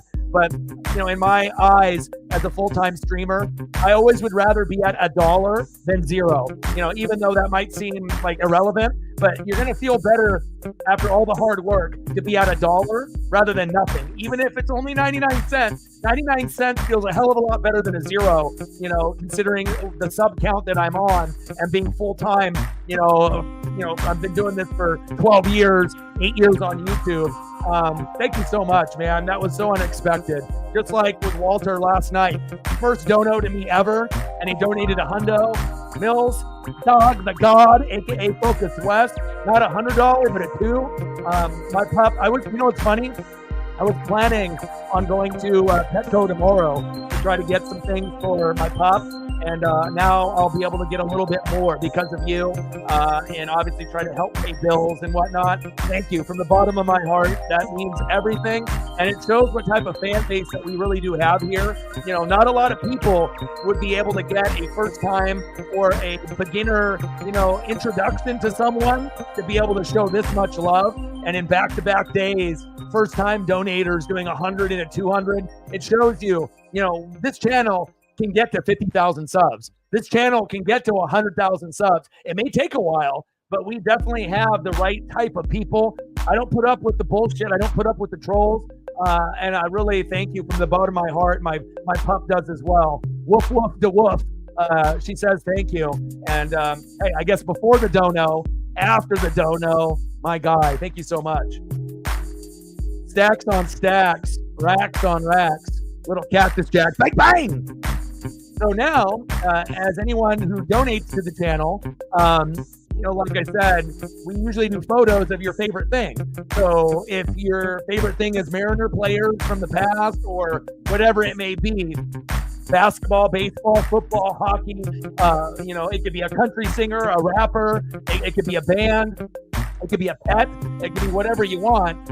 Let me know what you want for your photos, and then I'll try to get you some HD 4K photos to show my love and gratitude and appreciation. Thank you so much, man.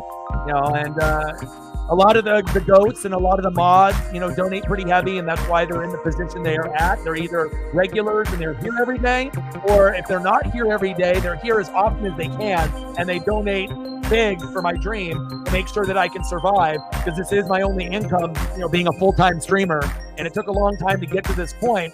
And thank you so much. It makes me want to tear up, to be honest. It makes me feel validated, but also it makes me feel good that people can appreciate all the hard work that's put in. But also too, it's not just about sports, it's about life. And I try to be as honest with people and to be able to be there for people for mental health. The channel is dedicated to mental health and for pets, to understand with cats and dogs and the what it can do for your mental health, as well as talking about our experiences that we go through in life. Not just wrestling and sports or whatever the theme of the stream is. It's much more than that. Thank you so much, man. I appreciate you. I'll show you a photo of my Paisley pup here in a second. No worries. No worries. I appreciate you so much. Yeah, absolutely. Send me pictures of you and the dog. Show me all the stuff that you got for you and your dog. Send it to me on the Instagram, and then once you do that, I can pull it, send it to Matt, and then I can end up showing it on screen, even if it doesn't fit the screen. So whatever it is, if you and your pup is your favorite thing, it could be a picture of you and the pup, whatever you want. I got you. Appreciate you.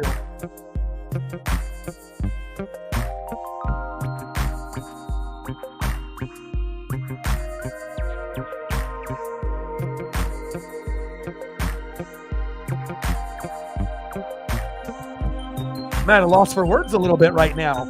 Like I said, we do get newbies, to come through, or people that have subbed to the channel back in the day, and then they just watch the reaction videos I do during the NFL season for college football and NFL. And some of those people never watch my live streams, which is a little odd to sub to me for only that one reason, for reaction videos. But if you're going to like the way that I call, the reaction videos to the highlights of games, it's kind of weird to me that people wouldn't want to hop in to get to know me, if you're already going to follow me, on the reaction video side.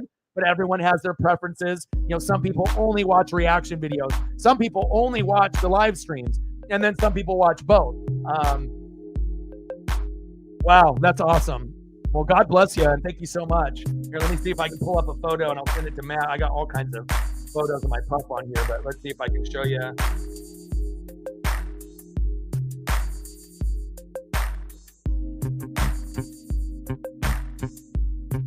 Hold on here. Let me see if I can.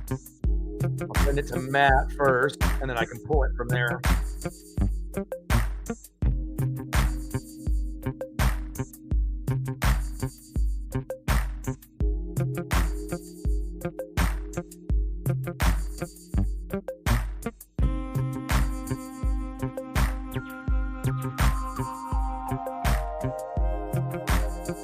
So I'll show you a picture of what she looked like as a baby, the cutest thing ever, and then I'll show you what she looks like now. But I've never really had true love before, ever. In like relationships, never. Never really had that true love ever, not even once. And the one thing that really captured my heart, was this pup. 4-1 Blue Jays, bottom of the 8th, 2 outs, 3-1 count. Kinder Falefa in the box. But this is my pup, Paisley. The American Staffordshire Terrier Pity Mix. 5-1 Blue Jays. And let me see if I can find another one. I mean, I'm one of those like people that takes pictures, but I don't try to push them down, people's throats like on socials, where people sometimes do that, I love her, but I don't need to like force it on people and whatnot. Hold on here.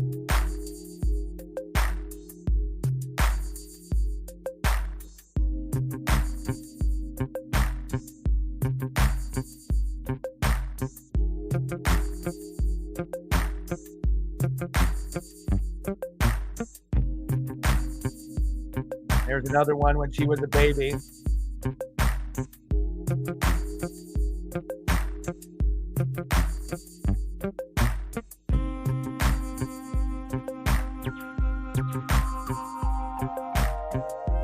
And she's pretty much slept with me every night, together, since she's been 6 weeks old, and just the cutest thing ever. And let me see if I can find.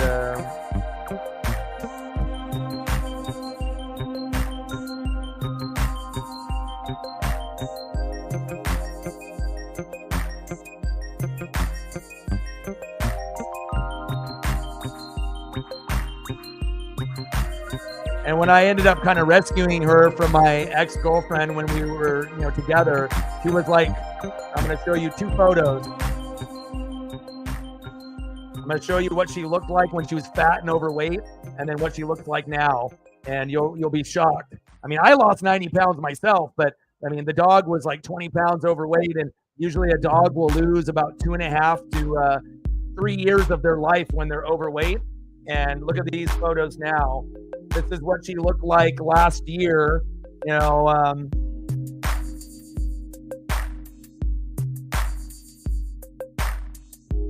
look how chubby she is here. This is when she was like 1 year old, and she wasn't getting, I was the only one exercising her, you know what I mean? We were going about once a day, which wasn't enough. She was still chewing on stuff because she was pissed. She needed to be walked more. I was only doing like maybe 1 walk a day, maybe 2, half of the week. I tried to do as much as I could based on my job and my situation that I had at that time. 2 jobs, my regular job and YouTube. And then now, look at the difference on Paisley Pup. So you can see how wide she is with her stomach and the white part of her body and her face. And then this is what she looks like now. It's like Weight Watchers for dogs. Look at this.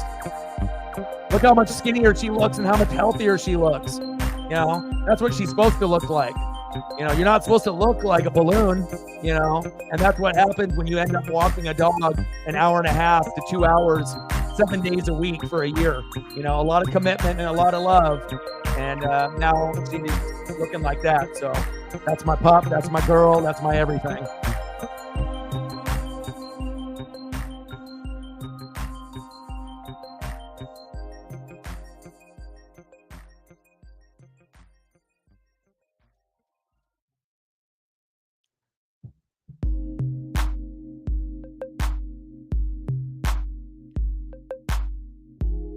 Seriously, right? Yeah, and the thing is that I was the one that walked her. I was the one that fed her. I was the one that took her to the groomer. I was the one that washed her.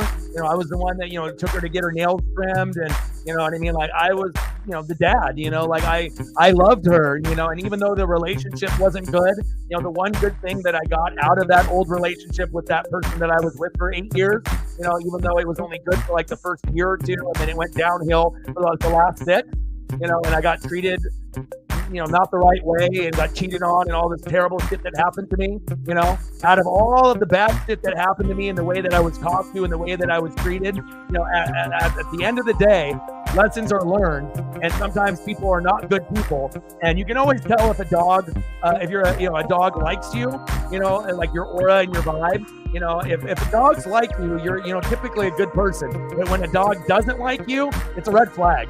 And the dog didn't really like her very much, and would try not to attack her, but would get a little bit more aggressive towards her and whatnot. And I'm glad I got a chance to rescue her, because not only did I rescue her, from getting obese and getting diabetes or dying early or not being walked and being unhappy and mistreated and not being loved, but it also saved my life as well. It got me to lose weight, and it gave me hope, and it gave me a little bit of life and a little spark in my life that I really needed, and that love in my life that I needed. So I appreciate that.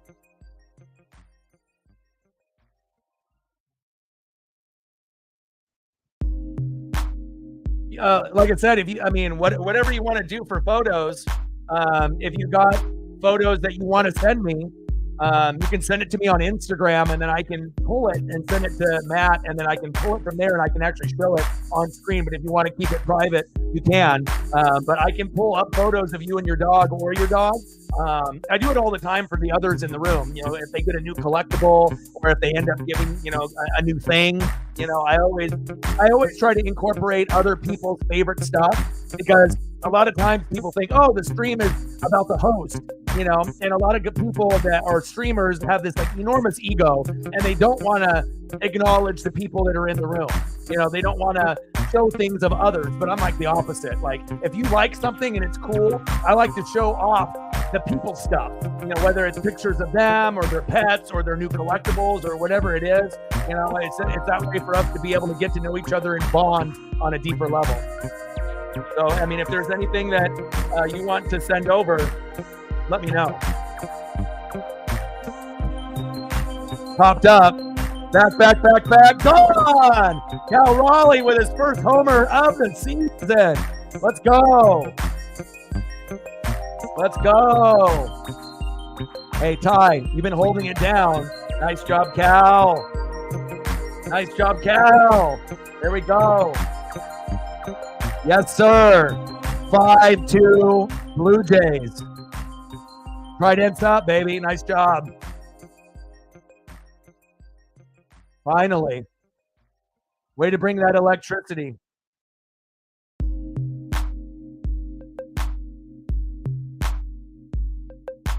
All right, let me send that one. Hold on, I got to send that one to Matt.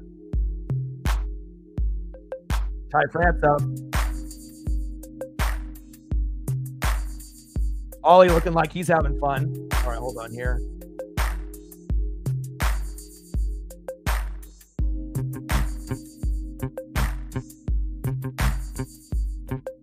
But if you don't want to, have the photo of the dog or yourself, or vice versa, one or the other, you can always let me know what your favorite things are, and then I can throw that up for you. If you want me to go Ichiro or Edgar Martinez or Griffey or something like that, we can go that route.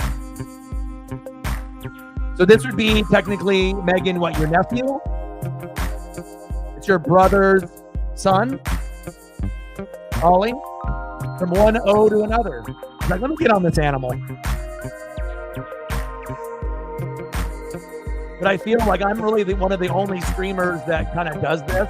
The whole photo thing was an original thing that I came up with, but to be able to take it a step further, to be able to, kind of show off you guys, I love being able to do stuff like that. Well, that's a cool one. A little Easter bunny ears. Your brother's son, yeah.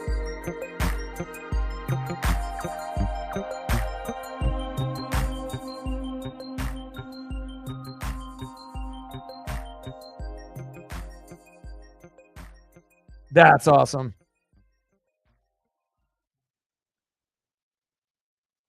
But Focus West, you let me know. Popped up, 2 away. So one more photo of Ollie here.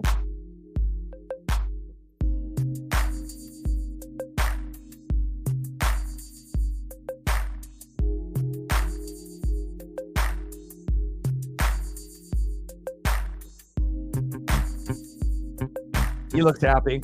He's like, give me those bunny ears. I need candy, he says. Chocolate, please. Is he a chocolate kid, or does he like the sweet and sour candy? You got anything particular that you want me to throw up for you? You know, it can just be, baseball players, basketball, football, hockey. It could be your music likes.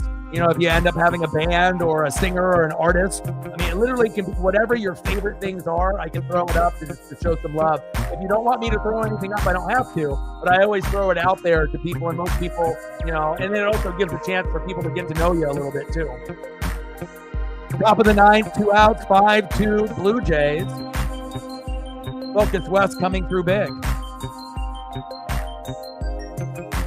Nice base knock by Dominic Canzone. Stand up double. Sliding double. There we go, Dom. It's kind of wild that we're finally having some offense, but it's like the end of the game. It's like, where was all this in the first 8 innings? But we'll take it. Better than losing 5-0. Nice job by Canzone sliding into second for a double. Next up, third baseman Josh Rojas. But hopefully you'll be back, when we do streams, and that way I can throw photos up. But in the time being, I'll throw up some vintage Mariner photos, because I know that's one thing that we might have in common.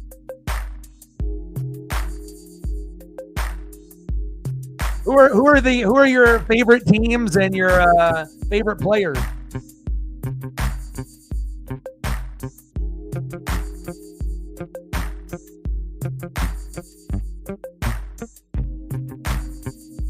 Sounds like a lot of the favorite things that you like are kind of similar to me, if you've been a Mariner fan for a minute.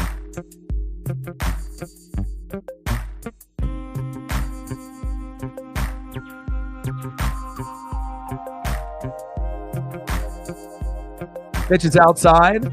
2-2 count.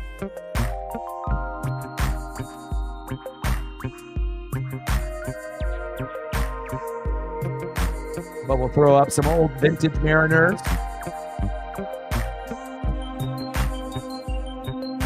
Pitch is inside. 3-2 count. Let's throw up these for focus.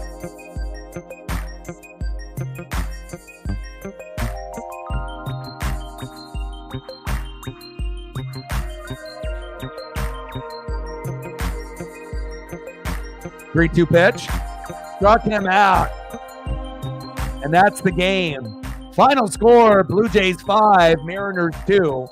So I'll stay on here probably for another 17 minutes. We'll go 3 hours and 30 minutes. So if there's anything that you specifically want to see, I got you. And again, if you want to send me something through Instagram, since we follow each other now, you're more than welcome to, and I got you. If not, like I said, I'll just throw up some maybe vintage Mariner photos for you, but I really do appreciate your generosity very, very much. We got a number of heavy hitters. A couple of years ago, we had probably 10 different people at any given point that would do something like that, 50, 100, 200, 500 or more. And then last year, it kind of shrunk a little bit, and obviously, everyone's finances are a little bit different. Job situation is different. And we also had some hard times where we had some heavy hitters pass away. We've had some heavy hitters lose their jobs, and it's been a little challenging. But shout out to Walter last night. And obviously, shout out to Focus for stepping up. Let me see what else I can find here for you.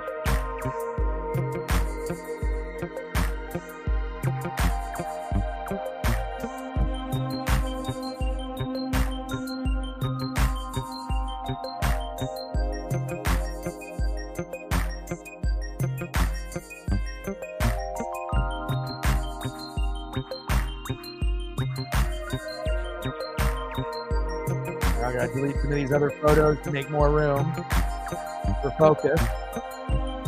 And we'll dedicate the rest of the photos here to focus as long as he's still in the room. And even if he's not, we'll still throw up photos for him. That's what we do. So, I mean, anyone that's going to go out of their way and, try to heads up, I got to make sure we show the proper love and appreciation. All right, no problem. I will be here tomorrow at 4 o'clock Pacific for game number 2 of the Mariners and the Blue Jays, and hopefully we win 5-2 tomorrow. Anything specific that you want to see? I mean, it literally could be anything. I mean, I'm really good on the internet, so you let me know. But I'm gonna throw up some Edgars. I'm gonna do a little bit of Griffey, Randy Johnson, Ichiro, and then if there's anything else that you were thinking, whether it be you and your pop, or I mean, like I said, that's something that is definitely acceptable. It's not like a weird request. I do it all the time for people. So. But it's whatever you feel comfortable with being new to the channel. Yeah, send me some pics on Instagram right there, and I can put them on screen. Please do. I would love to see your pup. But in the meantime, while I'm waiting for you to do that and going through your photo roll, we will do some Griffey next.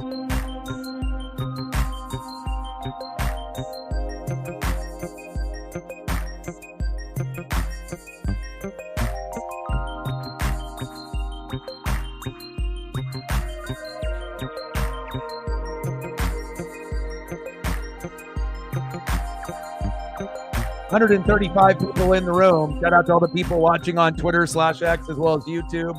And shout out to Focus for coming through, and not only coming through and hanging out for the whole stream, but then going above and beyond and, donating an incredible amount for someone to donate for the very first time to anybody. Even if it's someone that you've known for years and years and years, or someone brand new. Not a lot of people will go above and beyond like that. And thank you so much.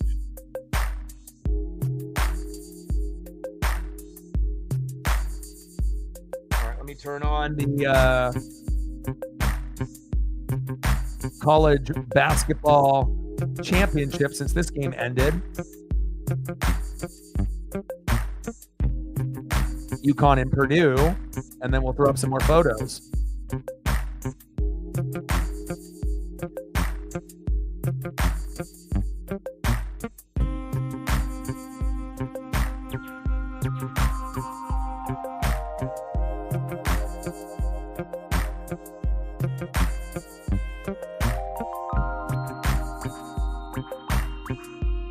And that makes me feel like so much like, it's one thing when someone donates, to channels all the time, but when I get people that will, from the kindness of their heart, to be able to, donate even 99 cents, I would have been thrilled, but then to go above and beyond, and for someone that never donates, or someone tells me you're my first donation ever, like it really hits home and it's real special.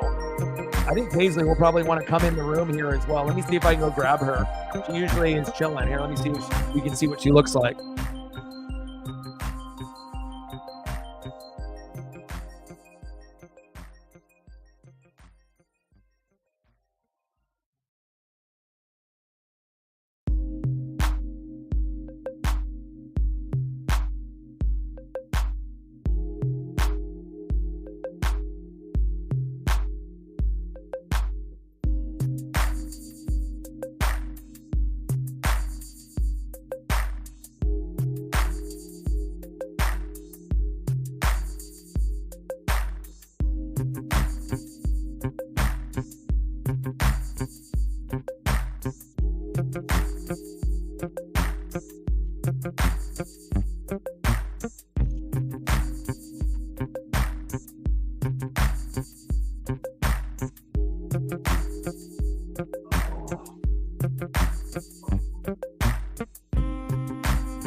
She was sleeping on the couch. But she's awake now.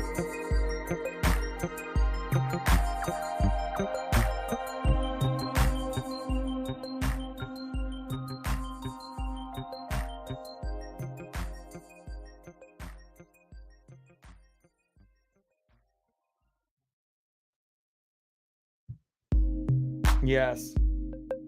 I just gave her some, blueberries and whatnot. Did you get a chance to see her?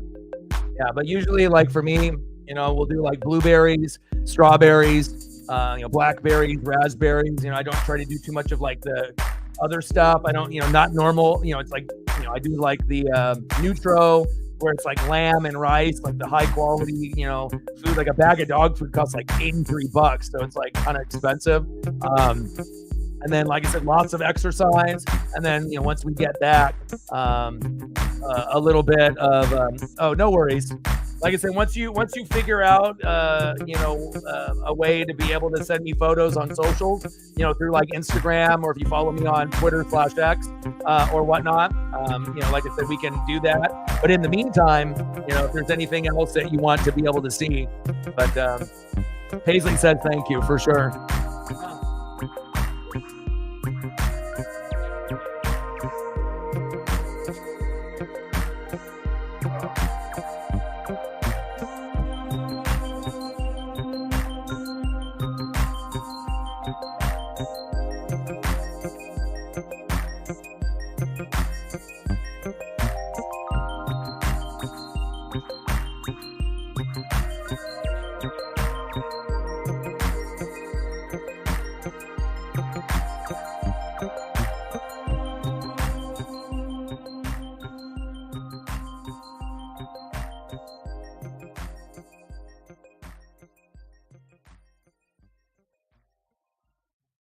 I love you.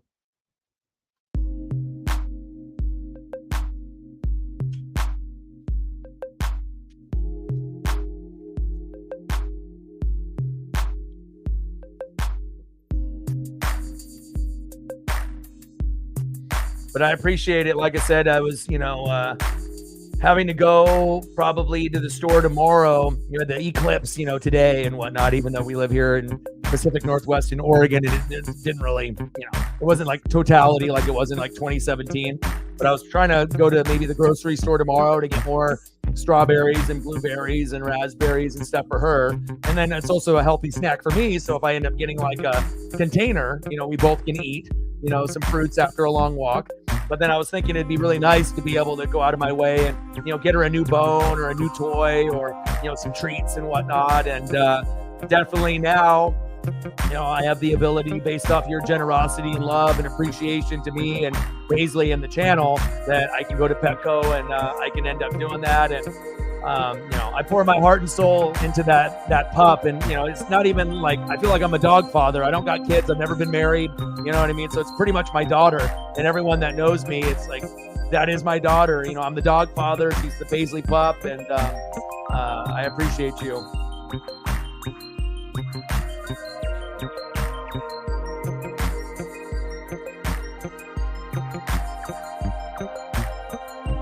Okay. Yeah, I also do like Pet Lab Co. They have a lot of stuff for like joint stiffness, and then like the powder that you can put in their food so that way you can keep their teeth clean from like, cavities and plaque, and it gives them good breath. So a lot of that stuff, like a little container of that with like the algae and the material, it's like $35, and you do like 1 scoop a day and you get like 30 scoops. So I really try to make sure that she's healthy. I try to take her to the groomers to wash her body and trim her nails, once or twice a month. Usually it's once a month, but if I ever got to a point where I was like rich, I would definitely do it like, twice a month or once a week. But, obviously, not at that point yet and whatnot, but, yeah, I'll definitely, do they have a website? You want to send me a link or something to a website on Instagram? I don't know, your phone, you said it was kind of jacked up and whatnot, but I can always look that up. Let me see. Is it just NULO? Oh, the Nulo dog food.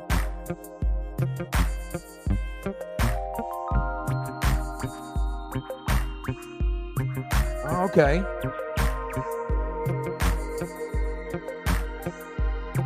Nulo's mission is to inspire people to live active, healthy lifestyles with their pets. At Nulo, we believe the key to your pet's health and happiness starts with their diet. Nice. Yeah, I'll have to check it out.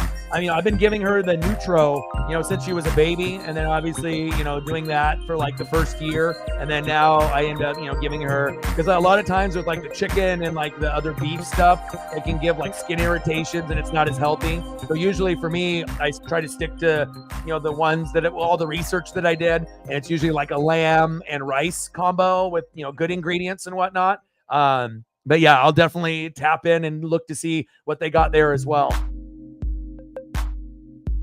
All right, let's try to get some more photos here for focus. And you do the dry and the near. Nice. Yeah. And like I said, usually you'll stick to like one type. And I remember the Nutro brand had like a chicken one, but I just, as I was reading through the ingredients and going through, I really try to go through a lot of research, based on anything that has to do with the dog, what I'm putting into the dog's body, the type of treats and the toys and all that. But yeah, any type of recommendations, that you got with any type of stuff with, pups and whatnot, or companies like Pet Lab Co. or, other types of cool stuff. Yeah, definitely shoot me a link and tell me, or even message me on here or just in the chat. So I appreciate you. All right, let's see what else we can do here. Anything that you want to see photo wise, and then obviously I can hook you up with, photos. I don't know if you're going to be free to be able to hang out tomorrow, but I definitely can hook you up with some, more photos tomorrow and whatnot, even if it's not something that you really care about, but it's just something to, get people to, have a chance to get to know you, based off the things that you like. But otherwise I can just do some vintage throwback photos of the Mariners, which we know that, you're a fan of the Mariners like myself.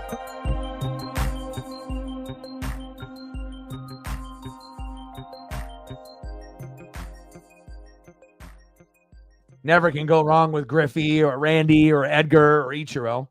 That's always a win for Mariner fans. The only person that I never was really big on, and I don't know if you were, but I never was really a big A-Rod guy. I think that's the only guy that had flashes of greatness, not only on the Mariners, but after with the Rangers and the Yankees, but the whole like PEDs and then leaving the Mariners. And obviously you're not going to turn down 10 years, $250 million, but just his personality. I never have been an A-Rod guy, and I never really associate him with the Mariners. He's like really the only legend that kind of rubbed me the wrong way. I don't like A-Rod at all. I don't have any of his collectibles. I never bought any of his cards. I don't have any of his figures or shirts or anything. So I don't know if you're like me, but I don't like him. There's not too many guys in baseball that I kind of don't like. There's probably only two for me. One, Alex Rodriguez. Two, Jose Altuve, just because of the cheating and whatnot, and then the rivalry with the Astros. But other than that, I mean, those might be the only two. I don't say I would hate, but I strongly dislike both of those guys. Now, was A-Rod a good player, even though he cheated and did the roids and the PEDs? Yeah, but he cheated. And then with Altuve, the whole buzzer thing, and you know what I mean? I think that Altuve off the field might not be as bad as A-Rod, but obviously with the Astros rivalry and then the buzzers and the trash cans and the cheating, is Altuve a good player? Yeah, he is a good player, but I have more dislike for A-Rod than anyone. So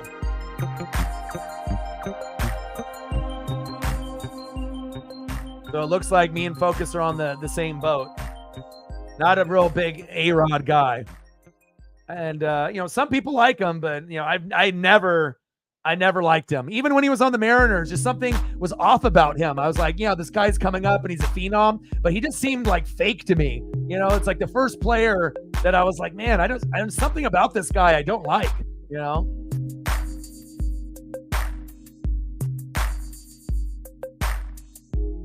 Yes. All right, take care, man. I'll message you, either later tonight or tomorrow about Monday Night Raw. Appreciate you, Odin, for everything you do for the channel, and I'll talk to you soon. I'll be live tomorrow at 4 o'clock Pacific for the Mariners and Blue Jays game number 2, and then I'll go live at noon on Wednesday. And then again, Matt, if it's too early for you because you're in Hawaii and it would be like 9 a.m. on Wednesday, if you want to show up late or take that day off, you can. Obviously it's a little early for you depending on your schedule, but if you can help me out, cool. But again, anytime I do a stream early in the morning or early in the afternoon, I already know it's going to be a little challenging to get likes and subs and donos and shares. But tomorrow we will be live at 4. So just like today, 36-30 at halftime, UConn up by 6. I got to go take my pup for another walk here in a second, but I want to make sure that we're at least throwing up some Mariner greatness here for Focus for his generosity to the channel.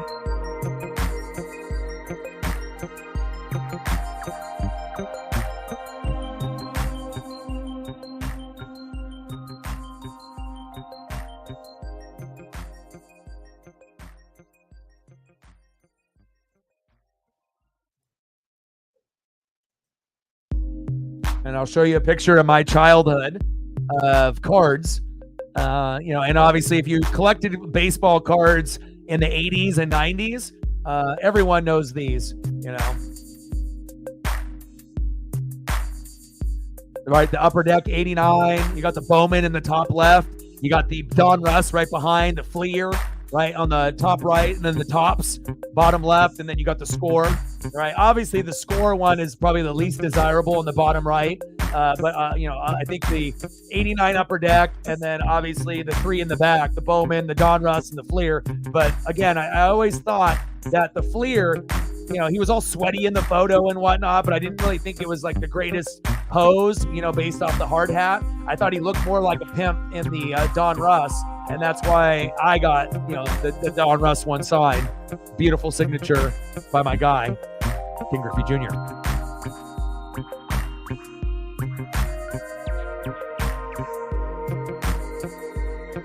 And it was pretty cool. I got to meet Ken Griffey Sr. as well on that same particular event. Oh, and I'm a big Jay Buhner guy too, Bones. I might not like A-Rod, but I love me some Jay Buhner. And I got a really cool one here at Griffey and Jay Buhner I think you would appreciate. You don't really hear Bones get talked about too much, but he was a great role player, a big influence on Griffey's life, and really, really have a lot of appreciation for Jay Buhner.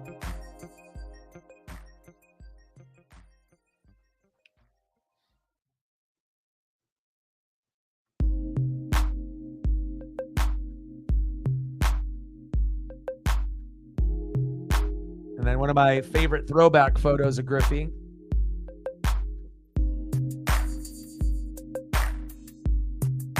I mean, it was like yesterday when I met him. It was so clear to me. I was 7 and he was 19. You met Jay? No way. You did? You went to school with his daughter? No fucking way. Really? No way. You are so lucky. I think like a lot of Mariner fans never really got a chance to meet Griffey or Randy, or Edgar. Hell, even Ichiro was tough. Like I said, when he was around, it's like not a lot of people got a chance to meet those type of players or get those autographs. And Jay Buhner, wow, that's cool. I don't know why something led me, some kind of connection with me and you, but I didn't know that you met Jay. How cool is that?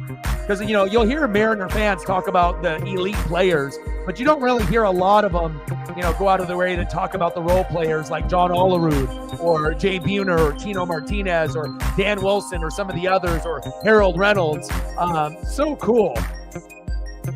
Wow, that's awesome.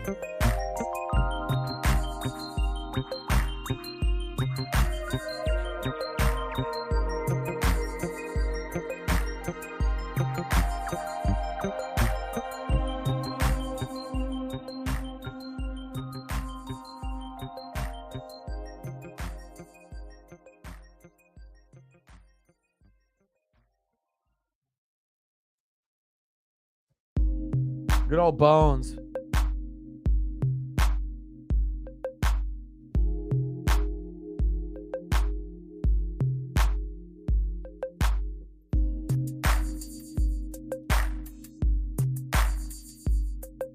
I never got a chance to get this one, but I was thinking if I could ever find this one at like a garage sale or a card shop, this one would be a really cool one to have.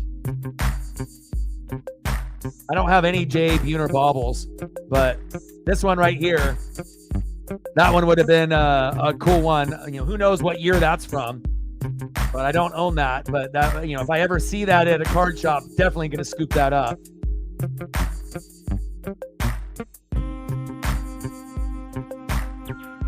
Wow.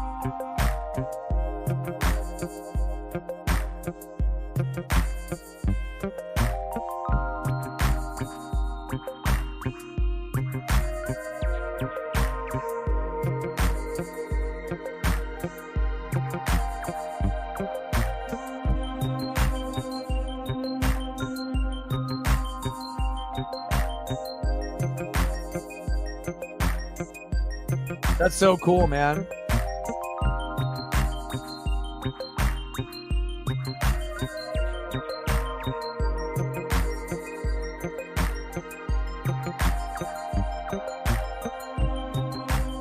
Awesome. Dude, yeah, that Donruss one is cool too. Heck yeah. Oh, look at that. What oh, on the ball. Dude, that is sweet. I got to throw those up. Hold on. Wow. That is neat.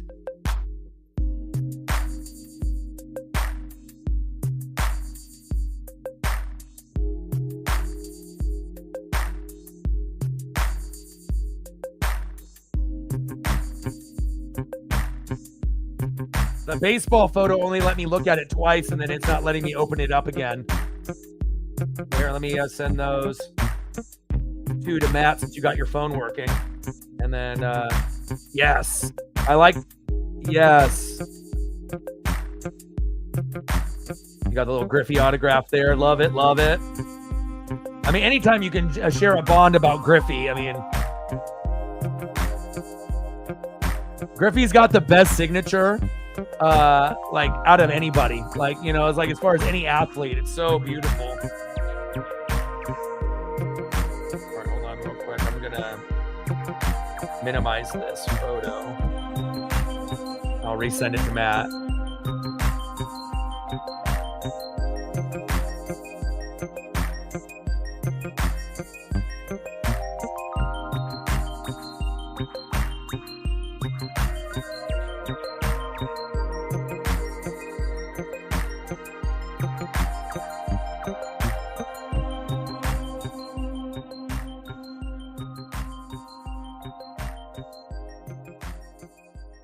All right, hold on here.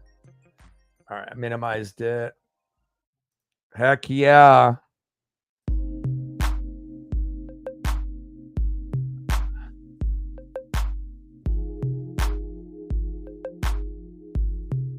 Let's go. Heck yeah. With the silver Sharpie too. Clean look.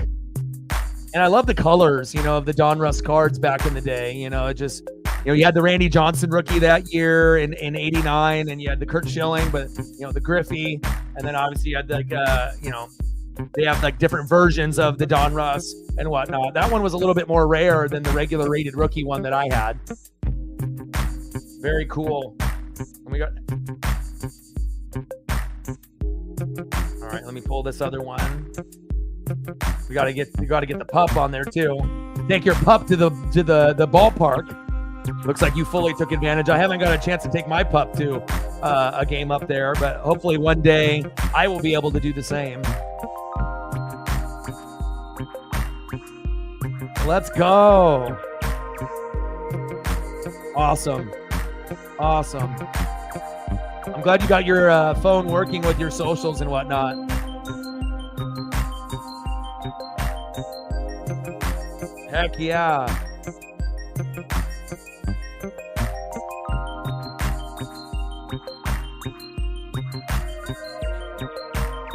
Donruss baseball's best. So cool.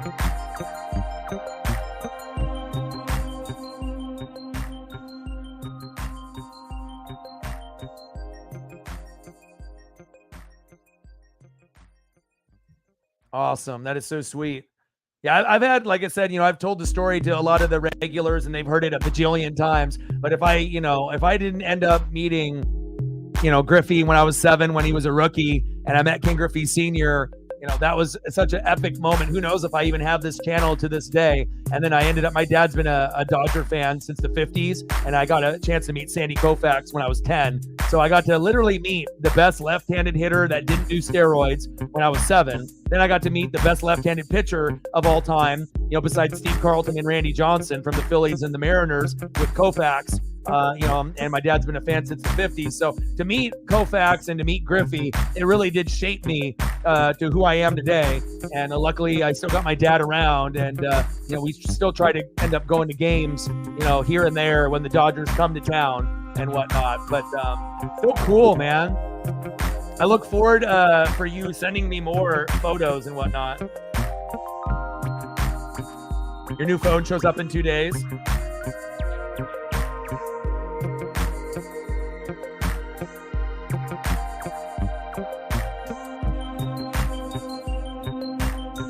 Thank you, man. I appreciate it. I have a little edge though on everybody though, because like I did phone sales. So obviously, growing up, a lot of people would mention to me when I was young, when I was like in junior high and like in the first couple of years of high school, and this was before podcasting and before YouTube really and stuff. They were like, you got a TV radio voice, and everyone would say it. And I kind of saw it, but it's like a lot of times you don't really hear yourself, like on audio. It's not like I would talk to myself in recordings and go back and listen. It was just like compliments that people would give me. And then I ended up doing phone sales when I was 17, and I ended up working at a Fortune 500 company when I was 17 years old. And I ended up learning from some of the best people in the company. Like there was True Green Chemlon. It was like a lawn care company, and they had like 100 locations in the United States, 2 in each state, 50 states, so 100. And out of 1,000 sales reps, the number one sales rep was here in Oregon at Lake Oswego.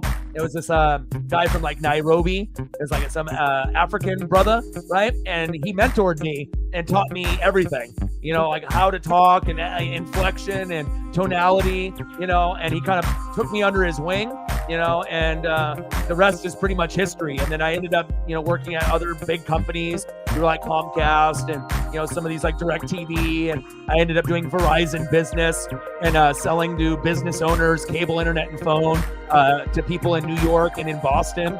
So if you can sell and talk to people in New York and Boston, which is very fast paced and they're really rude, right? And if they can still, talk to you and not hang up on you, and you can actually sell and help them out, you can do anything. And, I did that for like half of my life. I did that for like 20 years, high pressure, sales and customer service, where it's like, oh, if you don't hit your quota in like a week or a month, you're fired. A lot of people can't, do that type of job. But luckily I was blessed enough to have the right people guide me and mentor me and whatnot. And then obviously having all those skills on the phone, talking to every race of every age of person, Black, white, Asian, Mexican, Puerto Rican, Cuban, Australian, whatever, and any different type of age group, and being able to vibe with so many different types of people, then I was able to get to a point where I was doing those, 2 or 3 jobs. And then I was able to do the YouTube thing. And then, obviously I'm at this point now. So, but thank you so much for the compliment. I appreciate you very, very much. I can't wait for you to send me more collectibles and photos of your dog and more Mariners collectibles. It didn't allow me to open up the photo of the baseball. I was trying to look at it and take a screenshot and save it so I can put it up on the screen. But once you get your phone fixed, and you can end up sending me that photo again, and I can save it. I can throw that up on the screen with the Jay Buhner auto on the ball. I have no Jay Buhner stuff. I have no Jay Buhner baubles, no Jay Buhner autos, or anything like that. So, yeah, thank you. And like I said, a lot of that is high pressure. And the thing is like, do I want to work at a job where I know I'm good at it, right? And I can make a lot of money. A lot of those jobs you can make like 40,000, 50,000, 80,000, or 100,000 if you're like really, really good. But I mean, the stress that it has on you, and a lot of times people turn to like addiction or like or a lot of drinking, or some people go into other stuff, drugs and whatnot, because in sales, whether it's face to face or over the phone, it takes a lot out of you. And I think like when you're face to face, people can see what you look like. I feel like if you do sales over the phone, it's harder because they can't see what you look like, because people will judge you, right? So they only do it based off your voice. And a lot of people don't realize that a lot of the big companies, they outsource to other companies in the Pacific Northwest, because a lot of us in the Pacific Northwest, if you live in Oregon and Washington, we can chameleon our voice. So if we end up calling Texas or Florida or New York, we can kind of chameleon our voice and match, the people that we're talking to. Like, it's sad to say, but when someone has like a Southern twang to their voice, or if you have like a Boston or New York accent, depending on where you're calling, you might get hung up on, so if you can actually kind of sound like, I guess what, American, you can sound, that like you can vibe with anybody. And a lot of people out here in the Pacific Northwest, we have a lot of diversity, Asian, Mexican, Black, white, European, whatever, and I'm just happy that I don't have to do that. And I ended up sacrificing a Jordan rookie for this dream. And, it just feels good, even though sometimes, money is tight.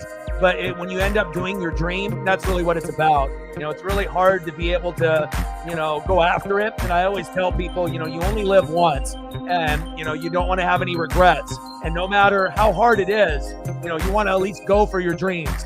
Everyone's good at something. You just have to be able to find your lane, and you have to have discipline, and you have to, have a lot of, kind of hard to put into words what you need. You need passion, you need execution, you need discipline, and you need to be able to stay positive, which sometimes it gets tough. But again, if I can make a difference in people's lives, even if just one person, I know that, at the end of the day, it's not about how much money you make. It's not about how many cars you have or how big your house is. At the end of the day, you're going to be judged based off how you treat people, how you talk to people, and how you treated individuals and what they remember you by. And I always try to take that into everything that I do every day, on the stream, just trying to make sure I can be a positive influence for others, and just try to make a difference in different people's lives. Oh, there we go. All right, I can save that one now. I got it. All right, let's throw this photo up, and then I'm going to go take my pup for a walk. Let me see. I got to save it, and then did I save it? There I did. Now I'm going to send it to Matt. Thank you for resending it. All right, and then we go here, and then we go here, and then I'll go here. Yes, Jay Buhner autograph ball. Let's go. See, you actually got something that I'm jealous of that I don't have. Some people get a chance to, meet, certain individuals like Randy Johnson or Edgar or Griffey or Ichiro. But, even though Jay Buhner may not be as big of a name as those other four, right? But to me, it's still the same. To me, it's amazing. And again, sometimes those role players, are just as important, as the guys that are considered superstars, as you would know as well. If it's a team game, it's not just one person, it's a team. So very cool. I'm jealous. See if I can pull it up here. Oh, Jay Buhner action. Oh, so cool. Keep swinging. Little Jay Buhner auto. Oh man, that's so cool. I'm going to have to fire emojis. 1, 2, 3, 4, 5. There you go. 5 fire emojis that I had to send to Matt there. And then I will send to you too. Man, that is awesome. Awesome. Oh my gosh. What a day. I mean, I wish the Mariners would have ended up winning. But it was a fantastic day. Thank you, man. I mean, like I said, I feel there's so many people out there that are fake, And, and fake people like watching fake streamers. And it's like the world is so fake nowadays. And I feel that if I can come out and talk sports and wrestling and life and pop culture and whatever, but we can just be genuine and honest and real, talk about our personal experiences with addiction or depression or anxiety, and people can realize that I'm not just a streamer, I'm a regular person like everyone else. And then having that connection with people, that really means everything to me. And again, thank you so much for your above and beyond generosity. It's not often that we meet someone that comes through for the very first time that randomly finds the channel. But hopefully this will be something that you'll be a part of this channel forever, and we can have that bond and we can grow. And obviously start off as friends, right? It starts off as fans, and then it turns into friends, and then eventually it turns into family. And I'm really happy that you are a part of the Fanatic family, and I appreciate you very, very much. Can't wait to be able to talk to you some more. I will be live tomorrow. I pretty much stream every day. Thank you so much for your huge $200 dono, which will definitely go towards, keeping Paisley happy. And I'll be able to get her some treats and whatnot. And she thanks you as well. And I appreciate you so much, man. From the bottom of my heart, thank you so much. People like you, it makes not only my day, my week, my month, my year. I'm like sounding like a Friends sitcom right now. But when you meet people like this, it really does change you for the better. And thank you so much. And even if the donation was 99 cents, it still would have been amazing, because anytime you can earn a donation from someone that never donates, even if it's as little as $1, it means something. It's not all about, money and subs and views. Those things are important. To say that those things aren't important would be a lie. Likes, subs, donos, views, shares as a streamer, if you're trying to do this full time, those all mean something. But at the end of the day, the bonds that you can build with people mean more than any dollar amount, and I'm really blessed to be able to have you come to the room today by chance, and then to be able to share some cool memorabilia. And on top of that, to be able to show love with an amazing dono of $200, so that way I can take care of Paisley as well. Thank you so much, man. I appreciate you. You're awesome. All right, well, I'm going to go take a walk to my dog. 136 people in the room. Ended up seeing what you ended up doing as well. Appreciate you very, very much. And we'll be back at it tomorrow. Game number 2 in the set. I'll be live at 4 o'clock Pacific. Shout out to Matt for holding down the mod duties as well. Appreciate you, Matt. Have a good rest of your day there in Hawaii. And shout out to all the people watching on Twitter/X. Shout out to Focus West and Matt and everyone else in the room on YouTube as well as on Twitter/X. And I got one question for you. Who talks sports like us? Your boy Orion, Northwest Sports Fanatics, and I'm out. Okay.